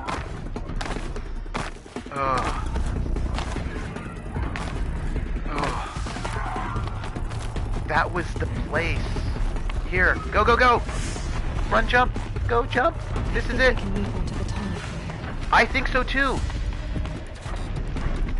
Ugh. All right. Now I just have to reach its head. Okay, people, I did it. And now I feel good about my life. Sort of. I mean, kind of. Maybe I can... There we go. I'm... Skin of my fingernails, people. I was like, why are you all here? Why are you all... Why are there stalkers everywhere? And why do they think I'm tasty and delicious? Let's override. By the way, I didn't die, everyone. I just want to point that out. That death did not happen for me.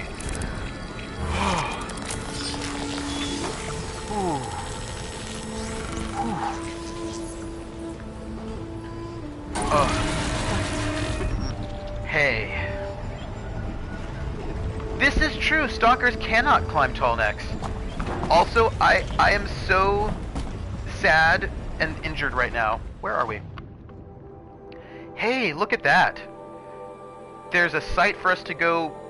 There's a corrupted, like there's all sorts of things for us that we didn't see because they were not revealed. And look how beautiful they are. And there's even a new cauldron. No. You know, Alyssa, you don't need to mention the birds. Oh, right? Hey, guess what? I just leveled up, everyone. Maybe? I think I leveled up. I did! Gang, I leveled up. This is really good. So, here's the thing. There are a lot of, like, this, right? No, I'm not... We will not get a new record. So you can do the strong strike, and that's really cool, and I think I should get that. I could get the extra special dodging, which I think is also really good. But what I want to do is get double shot, where I can use R1 while aiming to notch an additional arrow on all bow weapons. And I really like the idea of having extra arrows. I feel like it'll up my damage count, and I also just want all of the skill points. And I will try to get skill points for the triple shot, and I'm hoping that'll be really good, and then I will start building up towards the super sprint. Okay. So that was really great. I still need to do my Rattler tutorial, which would be, and I need to trip machines with firewires. I've got like things I have to do, but I think mostly I need to not die. Oh, hey, look. Oh. Hey, guess what? Why don't I...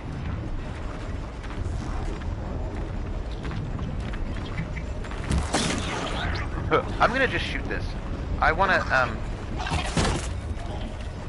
Okay, there we go. Oop. Well, I like this very much, by the way, everyone. I'm missing, but I am grooving on. Yeah. I'm gonna stay here. I'm gonna kill all the things from up here. And I'm so enjoying this right now. This is my life. My life is gonna be, oh, hey.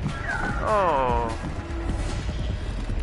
Trooper, you've been playing this game for like 3 months. Why do you still have tutorials to do? Because you get a new tutorial every time you get a new weapon. So every time you get a new weapon, you get a new tutorial. That's why. Hi, everybody. How are you? I'm going to kill you. Oh, wait. So and I just got some new weapons. So, you know.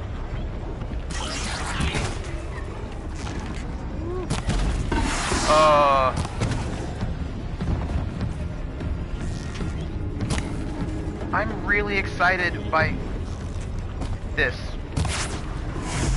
Yeah, that makes me really happy. Fascinating, if they weren't looking for me. I mean, I don't know how useful this is, because just right now, I can't really pick that up. Maybe I can. Oh, what if I kill all the things and they don't respawn? That's not how life works.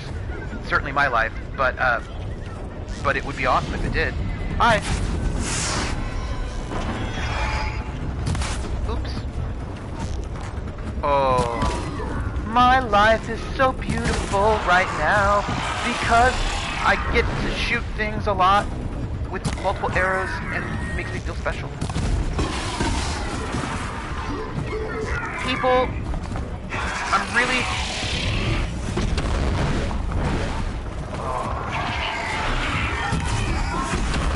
That's exactly how life works. Just not how video game life works. Hey! Hey! Don't attack me when I'm attacking you.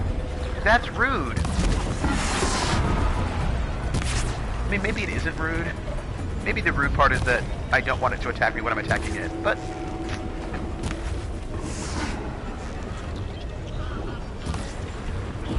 Oh, hey. This is...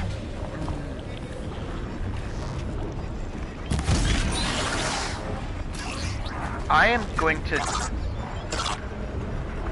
This is what I enjoy in my life. I like being able to kill things when they can't kill me back. And I don't even think that's bad. And I'm going to kill the things. And then I'm going to come and loot their bodies. No! Ooh. I almost...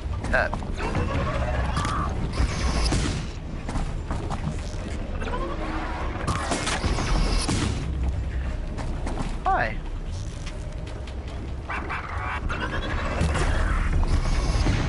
It's fine. Don't even worry about it.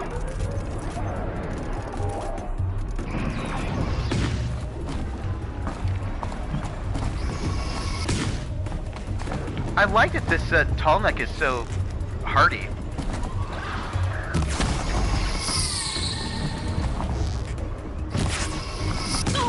Ouch.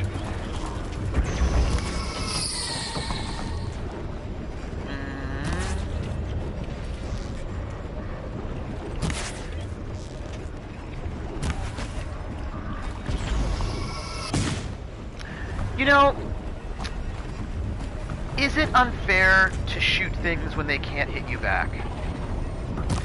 This is an RPG question, actually, that I think about quite a lot. No! Because I know people who, like, they don't want to fail in their video games. Like, they want to be able to kill things, and they don't want those things to be able to hit them back. And I wonder about the ethics of that a little bit. Fair has no place in war. No, but in an RPG where you get to make, where you can decide, like, what does it mean to... Like, I'm just working through my thoughts on mechanically having a game wherein you cannot be injured or killed by the bad guys, but you can just mow them down all you want. I think I wonder, what does it mean for you? That's it. That's not fair, is the whine of a loser. What does it mean,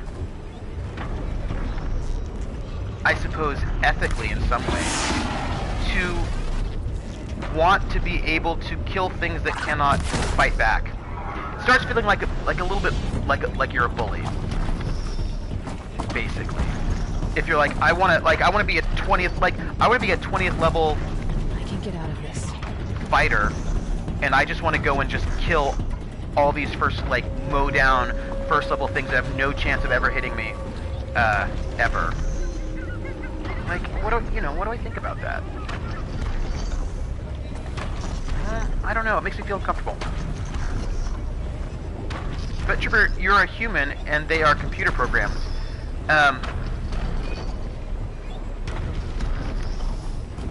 Yes, but in an RPG, tabletop RPG, it makes me feel uncomfortable when the fantasy is to be able to just murder things with no chance of when they can't even do anything, when they pose no threat to you, basically, right?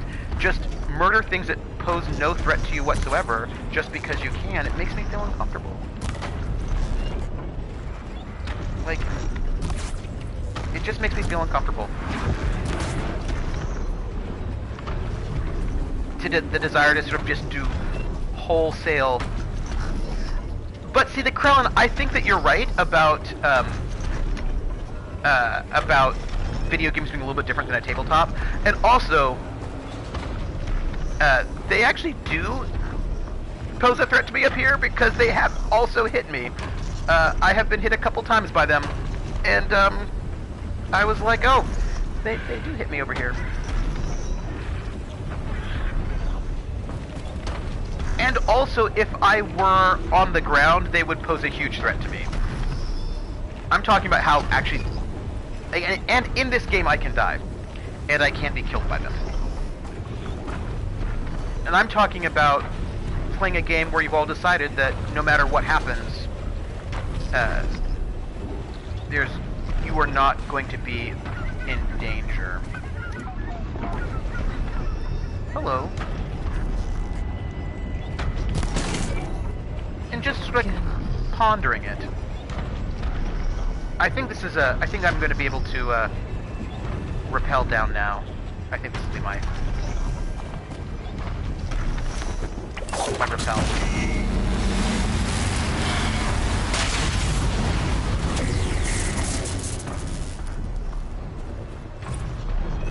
Yeah, I don't have like fully formed thoughts on it. If everyone has decided that no one is in danger, and that's okay, how can there be an issue? If everyone has decided that no one is in danger, and that's okay, how can there be an issue? I also think it would probably get really boring really fast. What I mean is that sort of setting up a game system where you cannot be injured at all by the things that you are killing. And so you're like, here are some goblins, but those goblins literally cannot be, by the way the game is set up, just can't actually, they're just not actually a threat to you. And then what you want, you may have super glued. You know what, Alyssa Faye? Do it. I say do it. And that's just a thing that I ponder about. What does it mean to where your wish fulfillment is that you want to just execute lots of things asymmetrically? Where...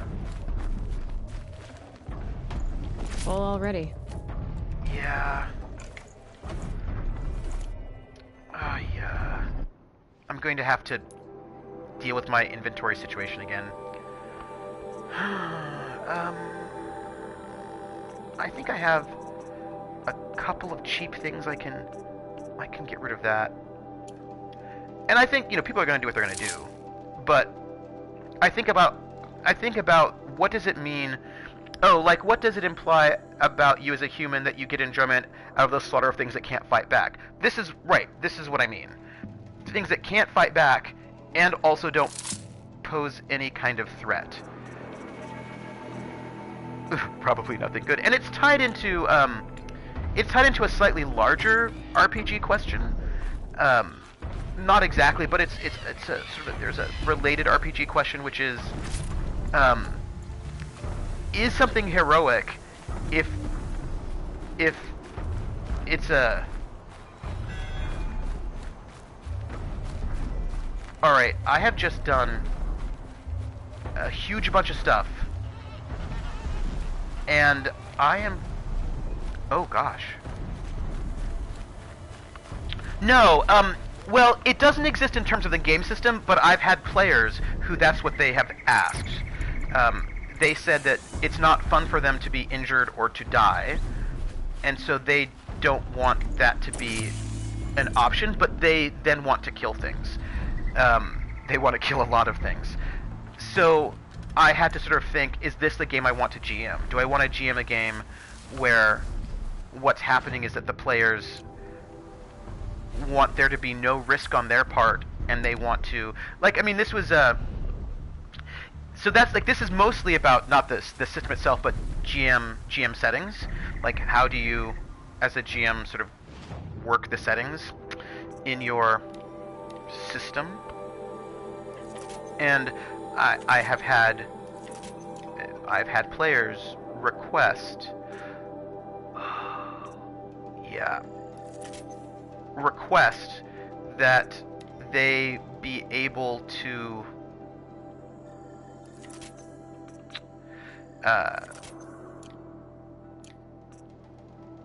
that's what they wanted in the game. They wanted the game to be set such that they would be able to kill things without anything else. I mean, I wouldn't want to play a game where character death is on the table. So Alyssa doesn't want to play games. So to get this right, you do not want to play a game where player characters may be able to die.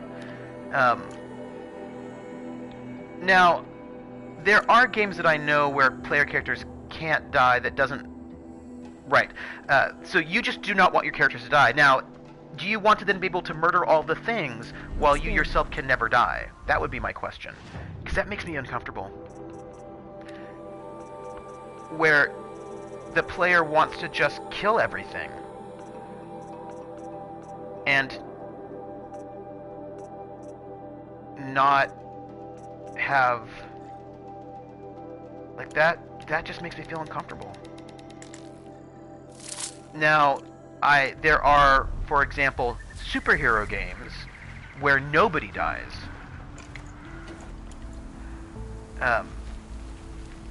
Wait. Oh. I love a good combat, though. I love good combat systems. They make me very happy. And I really enjoy really good, interesting tactical combat. It makes me very happy. But I was thinking, there are superhero games, right? Where here we are. There is one more quest that I think it's a side quest, which is, it's not robbing the rich. It is errands.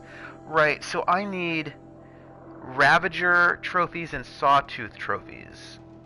And I don't feel like this is a good move for me at the moment.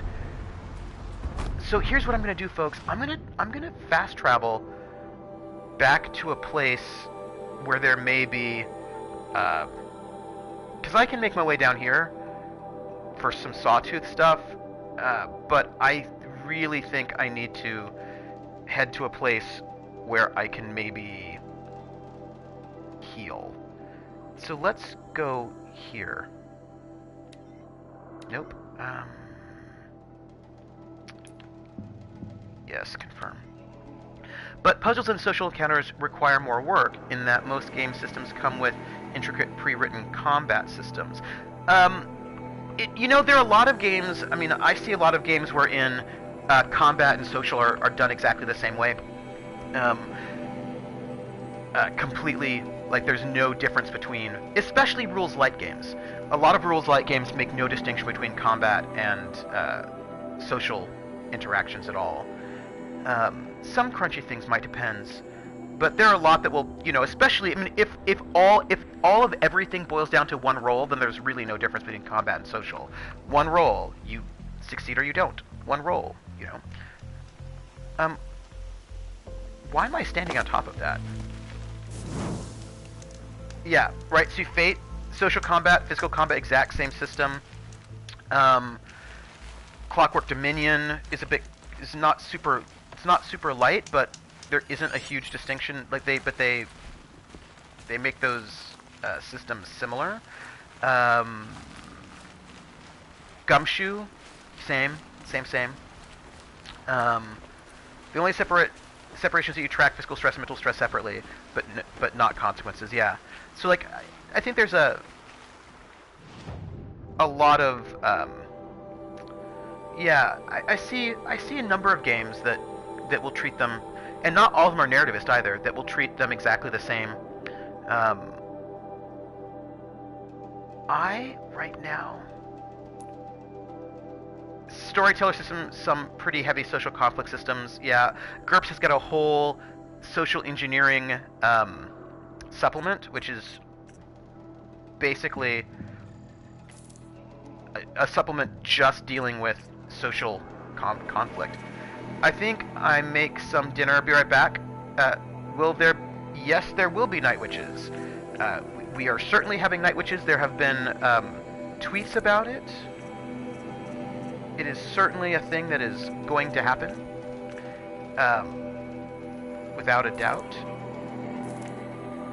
There will not be not night witches. Yeah. Now, what do I? And now here's the thing. I know a lot of people who are serious RPers, right? Who don't like combat, but they also don't want rules for social combat. They don't want complicated rules for combat. I know people who are even okay with sort of slightly heavier combat, but the last thing they want is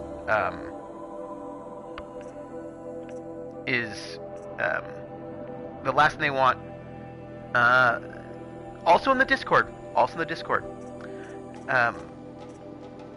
Generally speaking, the show will be there unless there's an announcement that says otherwise. And I do not every Saturday it should be there. Okay? Yes. Now let me buy some potions.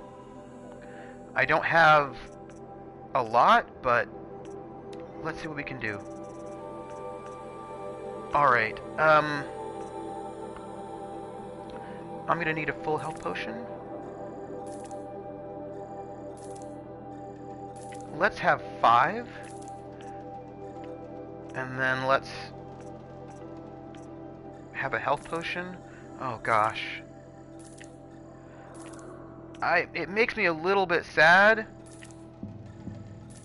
but I clearly need a lot of things that I do not have. And if I have the money, I should spend it. That's what I'm gonna do. Right? Let's do one more. Okay. And are you selling anything else that's interesting? Like, what are you selling? A bunch of things that I cannot... Shadow Hunter Bow. The Shadow War Bow I'd like, but I need a Trampler Heart, which I don't have. That Shadow Rattler could be cool, but I need a... Yeah, I don't have everything. For me personally, I would probably like a system like the Strange Cypher system, where the GM doesn't even roll. Now, would you like that as a player or as a GM? And there are a bunch of systems. I mean, a lot of the new narrative games are really into the GMs not rolling. There's been I think a general move to like from both a player and a GM perspective. Osram Metal Shards, Crystal Braiding. What is this? Extended leather, no... Protect the wearer from projectile attacks. Survivor Heavy, Ice Hunter. Huh. Rolling Dice is so 2012. Yeah, I know that, I mean, basically there are a lot of people who just don't trust GMs and don't want them having the ability to do stuff. But yeah, so GM's not rolling. Oh gosh, people. GM's not rolling is... You know, I probably should have,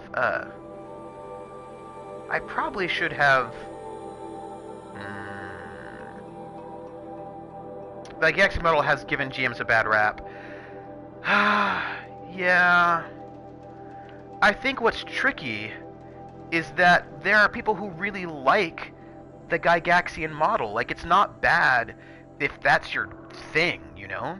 I think because I'm most interested in a TTRPG being focused on the player's characters. I think GMs can roll and still have it be like, I don't think that GM rolling automatically means a game is not focused on the player's characters. I've not been hydrating as much as I should. That is life.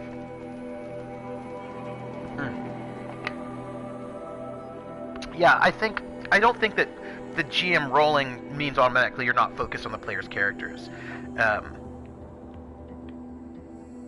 And I also think, yeah, I think there are a lot of different ways of doing that. You know, I mean, you could be a GM in a system where the GM never rolls, but you just spend your time thinking about your NPCs, and you care about your NPCs more than you care about the players, and you give them all the attention. Like, you could just be running around doing that, and that, you know, that I think is about how you play.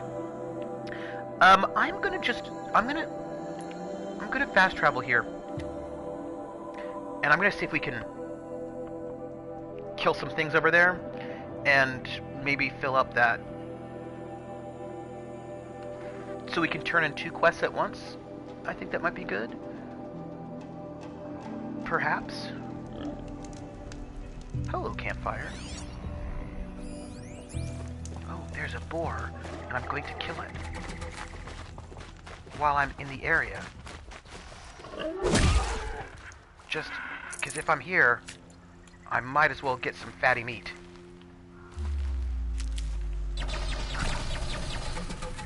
Oh, I feel like there are monsters around.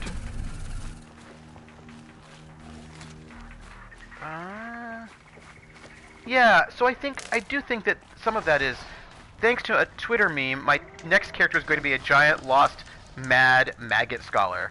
Oh. Maggot scholar. Alright, where am I headed? I'm heading here. This is where I'm headed. Let's activate this quest. And let's see what we can do over here.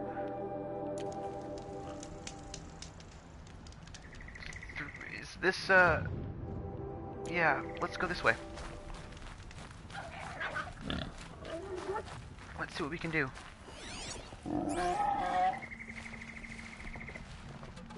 What do we have? Oh, mad chickens. Yeah, I just think, yeah, I think there are just a lot of different ways, I think there are a lot of different ways to think about this, right? And I think, like, there are some games that don't want GMs to, there are some games that clearly don't like GMs very much, TTRPGs, and don't trust them, and they don't like them, and they don't really, they want GMs to have as little power and influence as possible.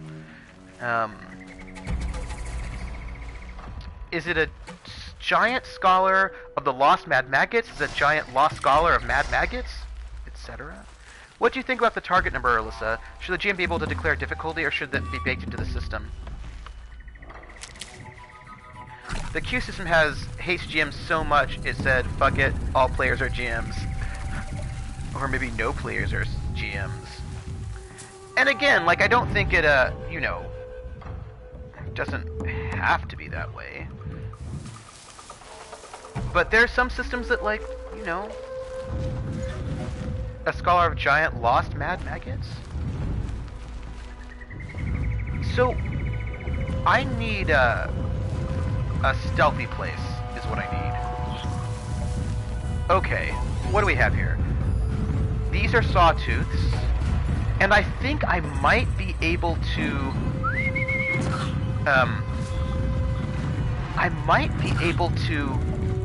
override them. I can. Yes, I can. Okay, we're good. Just a little longer. There we go. Oh, hi. I'm going to find a secret place. and I'm going to hide here while while fighting happens. I kind of don't want to be in the middle of their fight though. Let me find another secret place. Like maybe over here. Oh, hi!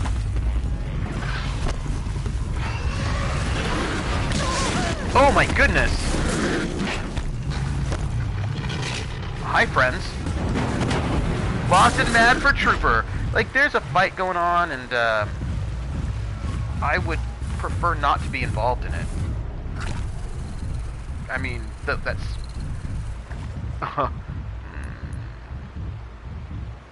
Let's just do that. Okay. So that was like, we killed a sawtooth, and, I mean, we didn't. So we got all the sawtooth trophies. Saving these for the trail. I don't really have a preference here. Like, if the GM wants to set a target number, sure. Some people don't. Some people think that you can't just read the little part I included because it got cut off. Oh.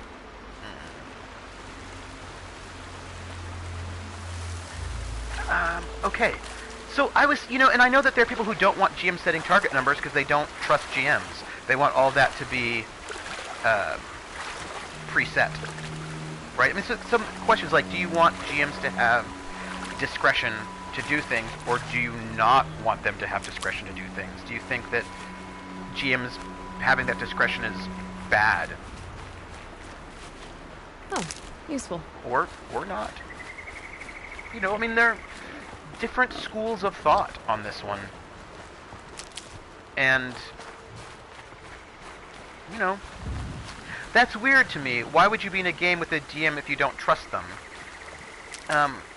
Could you play Night Witches without a GM?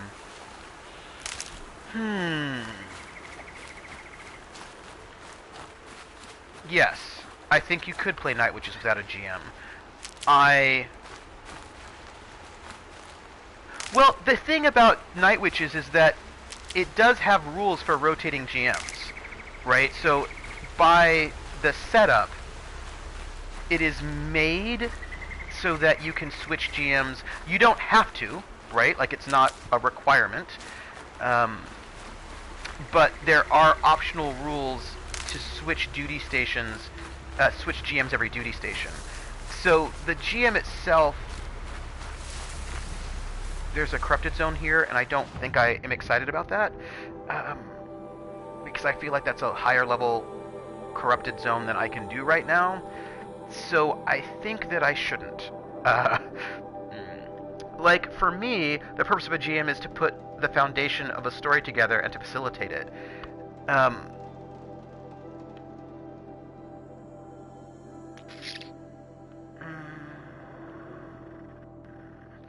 So are you adverse to GMs rolling because of the added chaos involved?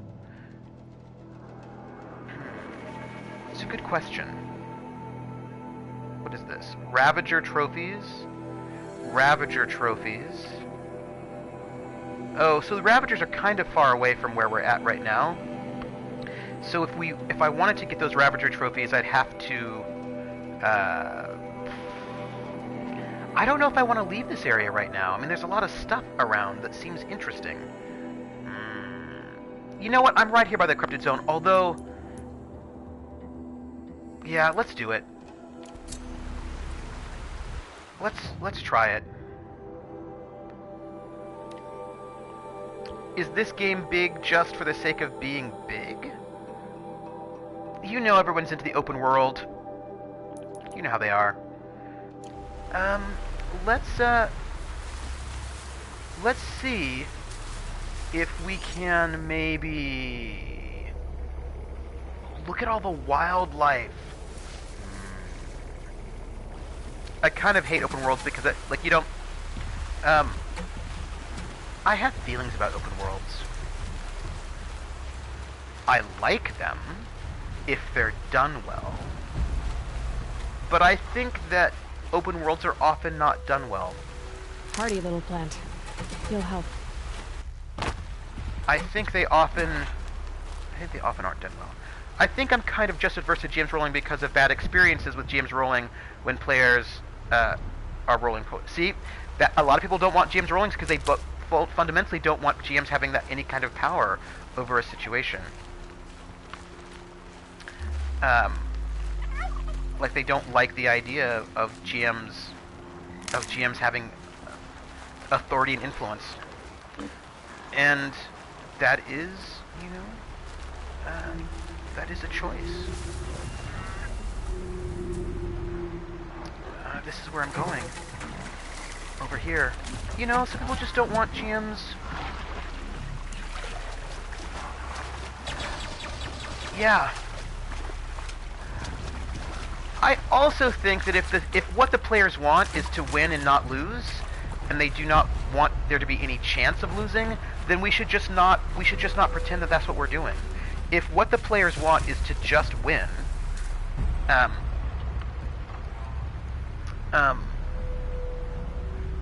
like if what the players want is I want to tell a story where I get what I want, then we should just all be upfront and say that's what we're going to do. And actually, you may not even need a GM at all for that. You could just do a combined storytelling thing where you just get what you want, and then you just get what you want, and then everyone gets what they want, and that's fine. And I think you really don't need a GM for that. Like, I think that is not a thing you need a GM for at all. So we are looking at. Oh, we just have corrupted things. And corrupted things, they have poison, and they're weak to fire. What is it, Kremlin? Name a well-made open world? Sure. I think that Morrowind is a well-made open world.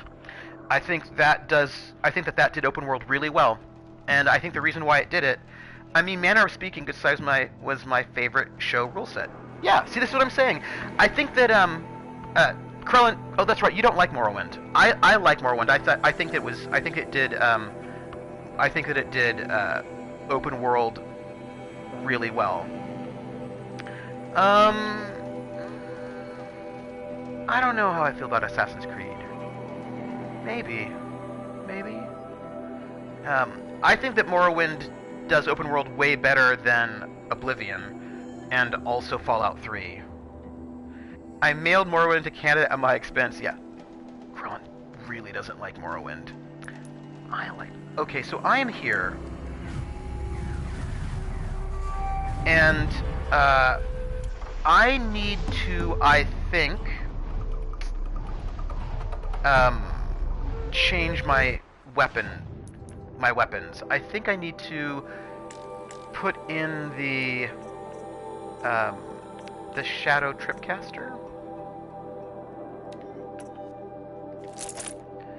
and I think that I need to do some trip casting, because there's a monster here. I saw it. See, like, there it is. Like, it's right there. I think so many people... Right, see, that's what everybody says, and that is not why I liked it at all. I don't think that Morrowind was great because it was weird. That's what everybody says. They always say that it was just the weirdness. And for me, it wasn't about the weirdness at all. That wasn't the appeal of Morrowind for me.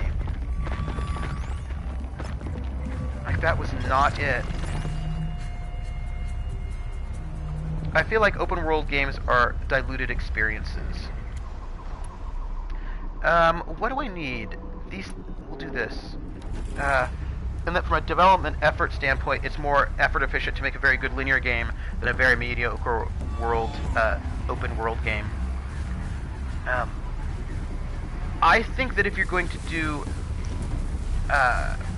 and see, I think about this a lot because I think about this in terms of RPGs, because I personally like an open world RPG as well. Like if I have my druthers, I'm going, what do we have here?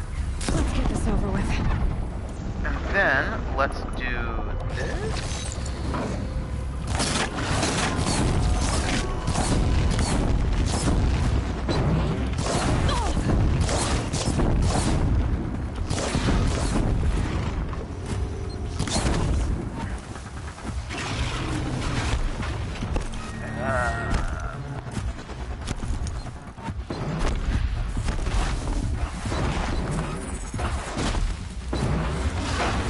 I might need some other things happening in my life right now. I don't think they can see me though.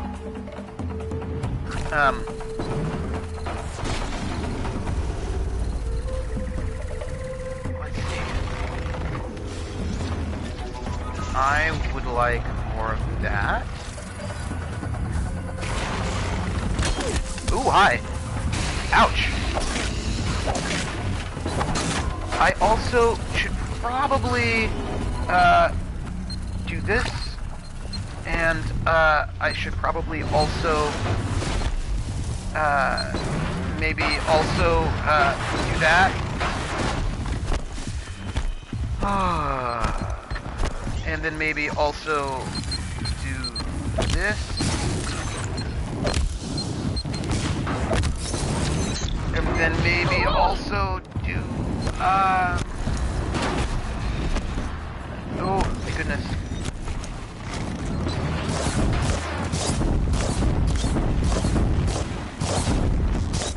The open world element. Okay.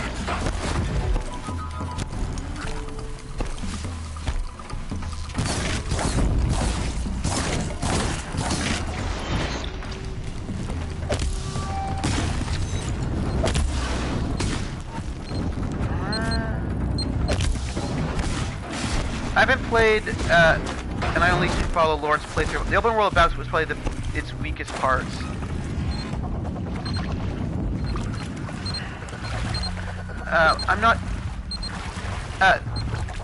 I'm not sure. Ooh, hi. I'm not sure how much I agree with what, Kremlin. With what part? With which part?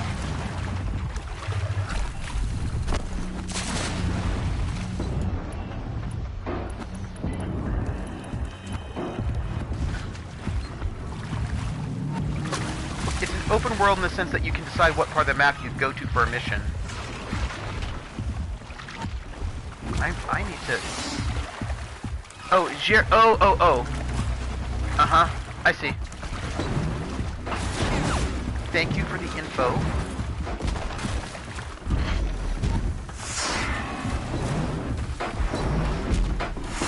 You know what I really need to do? I need to... Oh, I can't override those. Right. Let me... see if I can...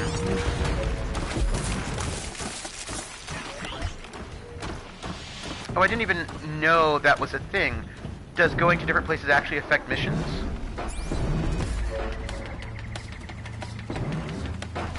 Yeah, just for the record, it was not the weirdness that made me like Morrowind.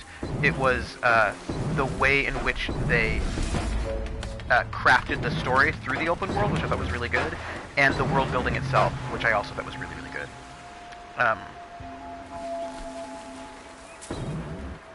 There's a lot about it that I really liked.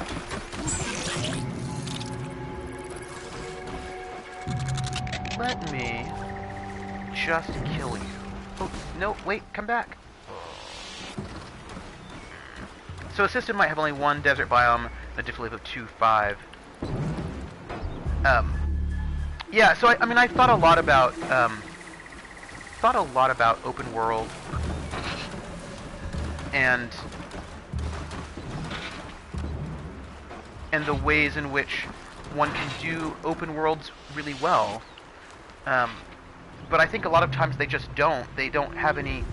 There's no narrative in them, and I want my open world to have a narrative in it. And I think that too many, and I think that Morrowind had a great way to drive you through narrative that was really well done. But I think that Oblivion did not, for example, and there weren't really any good stakes. Oh, I thought Oblivion was just not good at all. I was really disappointed in it. Oh, see, for me, I found the narrative in Morrowind to be very strong, and so Get it while I can. yeah, I thought it had a very strong narrative, and it also sort of drew you through. Like I was able to RP that in ways that I thought were really useful. Let me maybe do this. This is where it ends.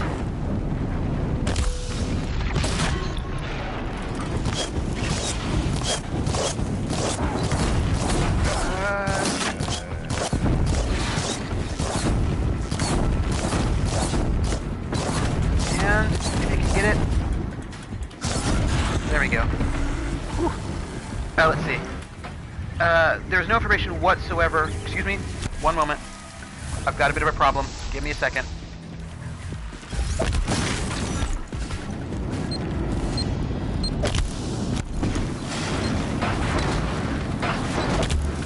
Oh, hi. I've only played Oblivion and Skyrim, but for me that series does a lot better with having environmental stores than plots and quests.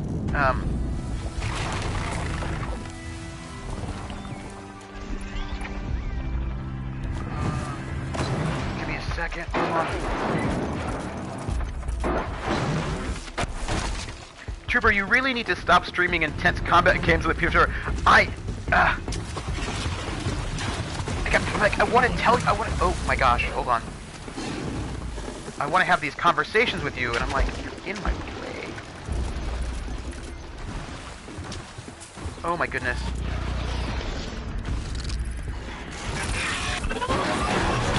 Oh. Okay, so there's gonna be a little bit of a fight there. So yeah, for me, there's this. For me, the world building itself. Not that I note that I also don't find Bethesda to be particularly skillful at environmental storytelling either. So I don't actually think that.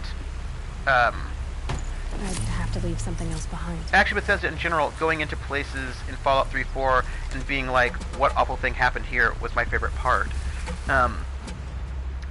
See, I think the thing is that for me, the actual world in Morrowind was complicated and had complicated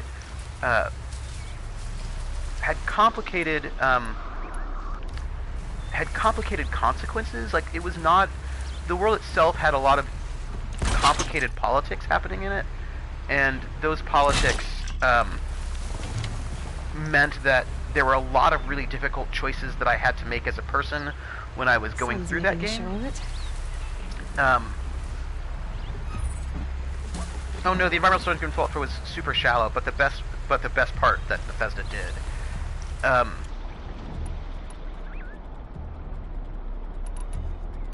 think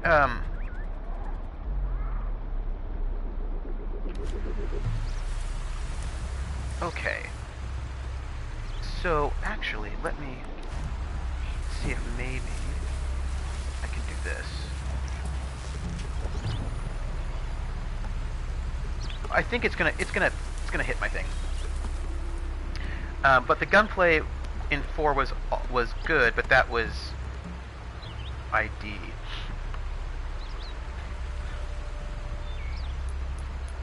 Can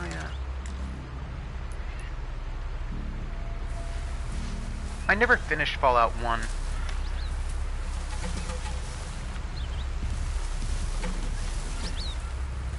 Okay. Okay, so it's gonna. All right, we got it. We got a thing. I wonder if I can maybe do a little bit of shock. Let's see. Come on, creature. I think I should be able to clear this, right? Yeah. So for me, the fact that there was like a central existential mystery in Morrowind that I found really useful and interesting.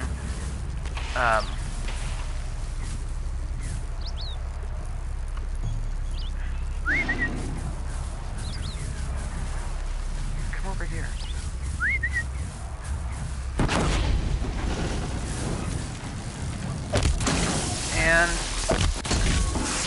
And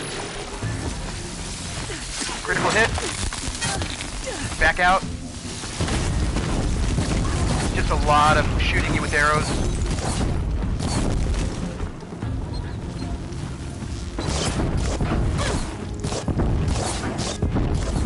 Alright, I got that one. Okay. Hey everybody, I cleared the corruption zone, and I feel like a superstar. id Software creators of Doom. Oh. Yeah, so I played 1, but I didn't finish it. Didn't play 2. And... Oh, I have... Oh, I know what that is. I know what that is. Like the opening of Morrowind had like 4 or 5 different stories.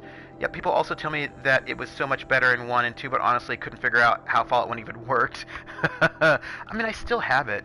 There are a lot of games from back in the day I actually don't think were that good. Let me get rid of some kind of super, like... I'm gonna disassemble that.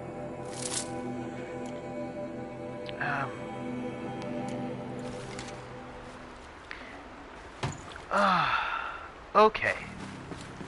Folks, I've done some goodness. Oh, well... Yeah, I mean, I actually think that the world building in Morrowind is what made it... Like, I spent a lot of time in Morrowind really having to struggle with choices. I have Fallout 1 and 2 from GOG, and they were too obtuse, opaque, poorly explained.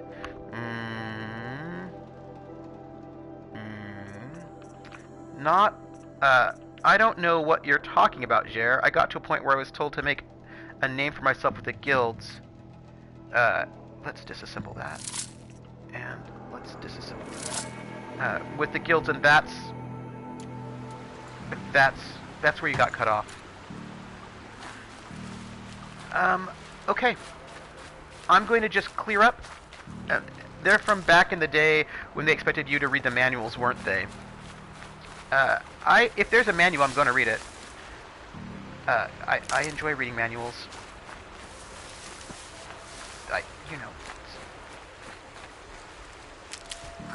Gang, it looks like I'm not going to die. Just, for the record, it looks like my death again over... Oh, that's where it fell apart. See, for me, there was like this, for me, like, I took the... I walked into that game from an RP standpoint. Like, what is my character? That would explain why I had no idea what was going on. The game seemed to assume that I should. Like when I walked into Morrowind, I walked in from an RP first position, and I was like, okay, who's my character? What is my character about? What do I do in this world? And there was a lot for RP in Morrowind. A lot of really interesting things that gave me a lot to think about. I played Redguard, I think, a little bit. It was okay. Where you first get kicked off the boat, the town had the story of the missing ring, the lighthouse keeper, and those were what I remember of.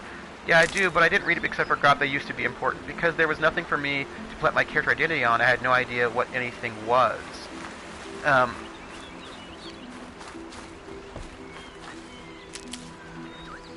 Did you play earlier Elder Scrolls games? Is my question. I mean, so for me there's like a fundamental early question, right? So, you are someone... Clear that up later. Morrowind was the first. But for me, the other stuff didn't really... I didn't really need to play the other ones. Everyone was saying it was such a great RPG. That's the only reason why I played it. But also, you don't like open world games, right? But for... But see, the thing is, for me, I played a little bit of Redguard, but I wasn't like a Redguard, like, I wasn't like super, super knowledgeable about the lore. But the fundamental conflict was really driving for me, like this existential personal conflict. So you are a criminal. That's what we, like, when you start the game, what you know is that you are a criminal. Oh, there's a new hunting ground here. I don't think I'm going to... What is this? How do I feel about this? How do I feel about where I am right now? I feel like I feel like what I should do at this point is... Well, I'll go up there. I'll see what's up there. So, what do you know about the game when you start? You know that you are a criminal of some sort. You know that, that you are from the Empire.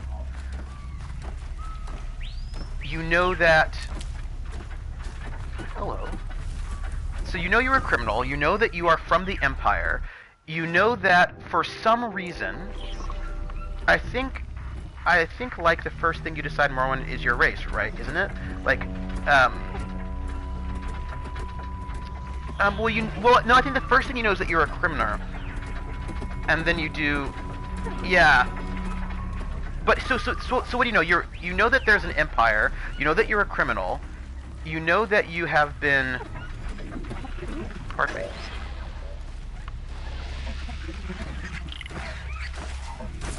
Ooh. Through exploration. Were you actually a criminal? Yes, you were. Inscribing your crime was crossing a border. I don't remember what the crime... They, in Oblivion, they don't necessarily tell you. You get to decide that for yourself, like what made you a criminal, like why you were a criminal of some sort. But you were in prison in Morrowind, and gave me some sort of foundation, I feel, that I never got in Morrowind. So when you... Oh, I didn't actually like Oblivion very much. I didn't think it was very good. So in Morrowind you are... No, you actually weren't on a prison boat. You were a prisoner who was being shipped to Morrowind. So you had been in a prison back in the Empire, and it wasn't a prison boat. You were being let free. You were being set free. And you were specifically being shipped from the Empire where you were imprisoned to Morrowind, and you were just going to be dropped off in Morrowind. And that's a bit mysterious. Like, you were given a pardon by the Emperor, but dropped off on this colonized, in the land of these colonized people. And that is a bit of a mystery. Like, why is that? I think part of the issue is tell me who my character is versus let me tell you who my character is. And I found that there was a little bit of both in there. So there is this question that you have to deal with, which is like the original mystery is, why did the Emperor pardon you and then drop you off on this colonized place? Like, why did that happen? That's like one of the like an initial mystery is why is that happening? Why? Excuse me for one moment. Let me kill that thing. Right, so there's this initial mystery of like, why are you getting this pardon? That's really weird.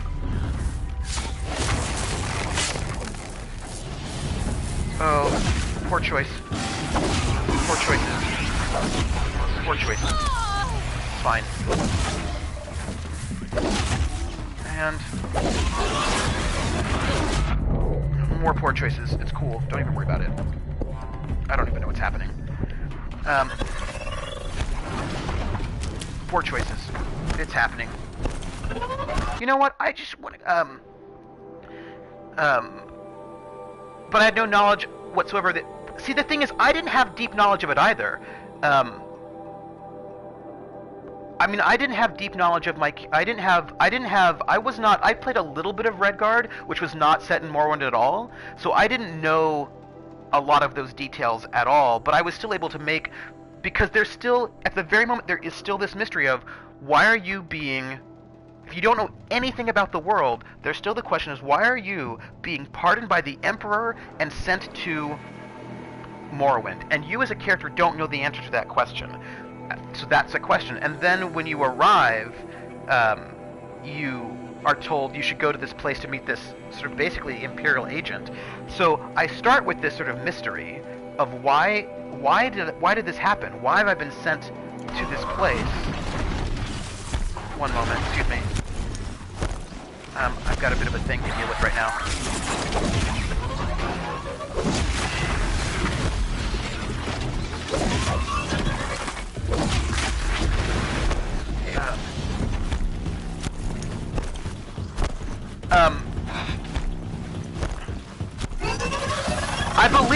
I believe they tell you that before Kerrigan.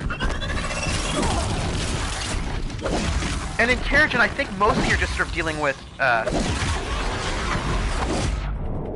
excuse me. Oop. I believe that's in there, actually.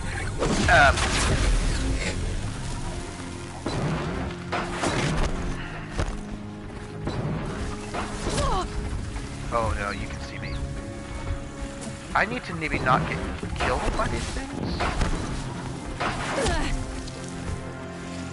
Okay, I am trying to... But then, right, as you move into the world... Oh! Please do. And... Alright. Well, but my stream is actually going to be gone really soon. What am I doing here? What is this? Weapons of the Lodge, spur flints. What is this? What is this? What do I have to do? Tell me some things. What are these quests? Active. Weapons of the Lodge. Oh. No, that's not interesting. That's not a thing I need to worry about. Find the groundskeeper. Okay. I think... yeah, I gotta go. That's what I have to do. I think I'm in the clear. Because I've got night witches. So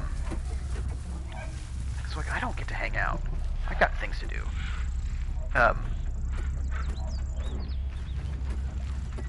here, go.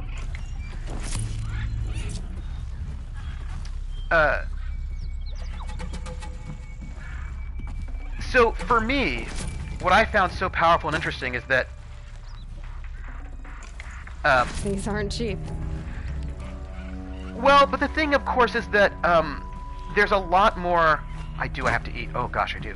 There's a lot more flexibility in Morrowind than there is in Oblivion. Oblivion sort of makes it a bit more like a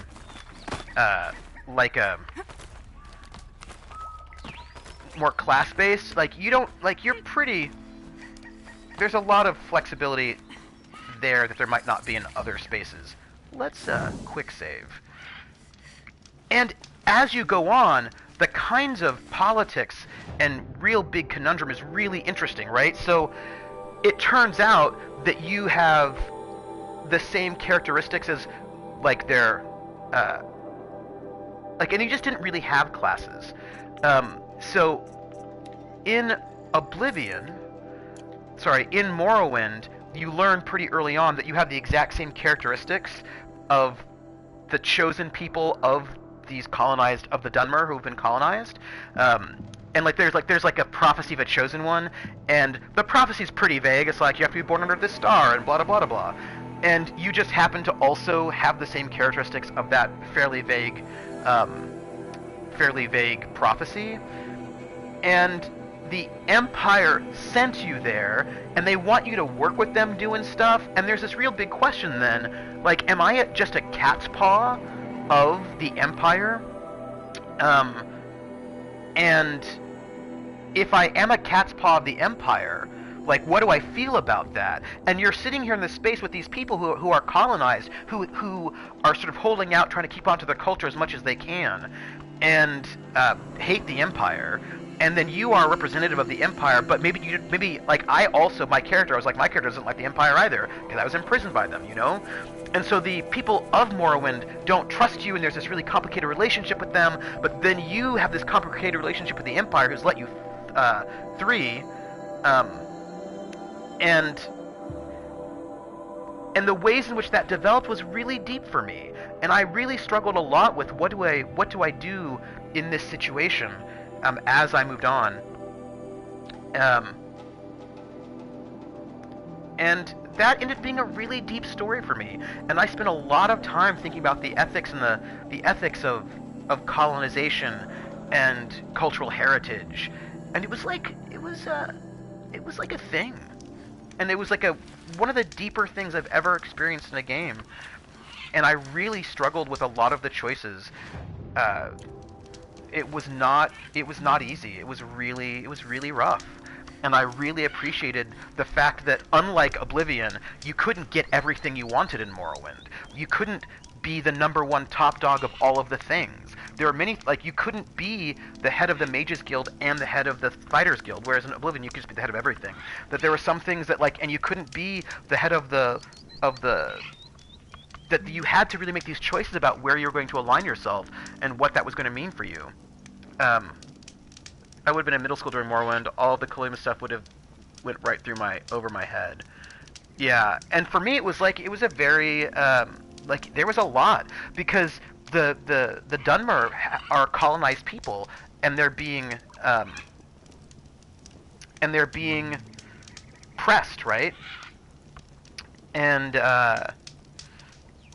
they're being oppressed, and they're being colonized, and it's pretty terrible. But they also are slavers, right? Part of their culture that they're wanting to keep is that they enslave Argonians and Khajiit, and so that's really complicated. They're also isolationist and somewhat hostile, and that puts you in this really complicated space. Like, do you want to join the Imperial Church and, like, sort of impose that kind of churchiness on these people who have their own religion? Do you not want to do that? 2004, so for me there was just a lot that made Morrowind really complicated and very thoughtful, and there was a lot in there that was really, and because of these larger social pressures and functions that were happening, the emergent storytelling could actually happen in an interesting way that just never happened for me in Oblivion at all. I was like, whatever, Oblivion. It was boring, and there was nothing interesting that I could hang my character on. I admit I was disassociated from the game from the start because the opening is awful. Well, I mean, if you don't buy into it, like, if you don't create a character to insert, then I suppose it's not going to be all that interesting. Because that's a sort of a game where you have to make a character. I probably would have hated it. I'm not in video games for complex social political systems. Yeah, and I am. Like, I'm really into really complicated. How can I create a character into a world I know nothing about? But here's the thing: your character doesn't know anything about Morrowind either. That's the thing. Your character has never been to Morrowind, doesn't know Morrowind, and you don't know Morrowind. You don't know it. Right, I didn't play myself either. I played somebody who was totally not me. But your character doesn't know anything about Morrowind either. Any game you can or see a guy fall from the sky is a good game. But the thing is, none of those things were relevant.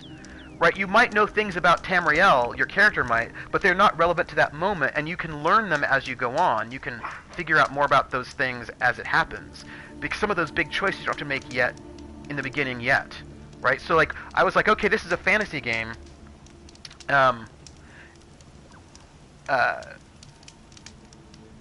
Right, but backgrounds, like in Night Witches, your backgrounds can be emergent, right? So I was like, okay, I'm going to be, what I know is that I'm a criminal, and that I've gotten a pardon, and I'm being dumped off on this place that I've never been and I don't know anything about. I also know it's a vague sort of fantasy world, so I'm going to be a rogue, and I'll be a Dunmer, and that's what I know. Like, I didn't know much of anything else.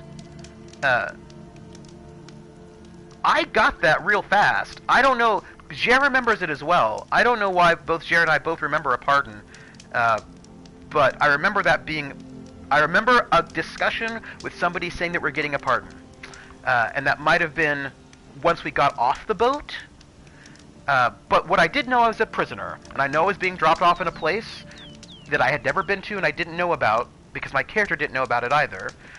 And when I walk off the boat... It might have been when you walk off the boat? Yeah. And it might have been when you got off the boat that they told you about it. When you talk to the guy, what's his face? When you check out, and he says it. I stopped at the point where you're picking your race. That's the first thing that happens when you get off the boat. Yeah, because there's a whole discussion with that guy. And it's in that conversation where it happens. And so it'd been like 5 minutes, and so I'm learning something, and then as you go on, you learn more about the politics of this space that you wouldn't have known otherwise. I don't think I need to know the whole history of Tamriel to pick a race, though.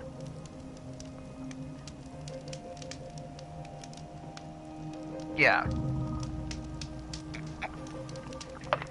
And I didn't know... Sure, race matters, but what you're doing is like, okay, I'm going to be a rogue, I'll pick a race that is good for roguishness, right? Like and then you can develop your character. Here's the thing, it is 3:30. I have got to eat, and I have got to go and get ready for Night Witches. I haven't picked my quote for the episode yet, and I've got to do that. And, take notes. I don't have time. I'm going. That's what I'm doing. I'm leaving, everyone. And yes, the start of Morrowind, you start off as a prisoner, and they tell you are here much like Australia, although you're let free. Anyway, I have to go. I think I might do a deep dive on Morrowind with PB. I wonder if I can... all my...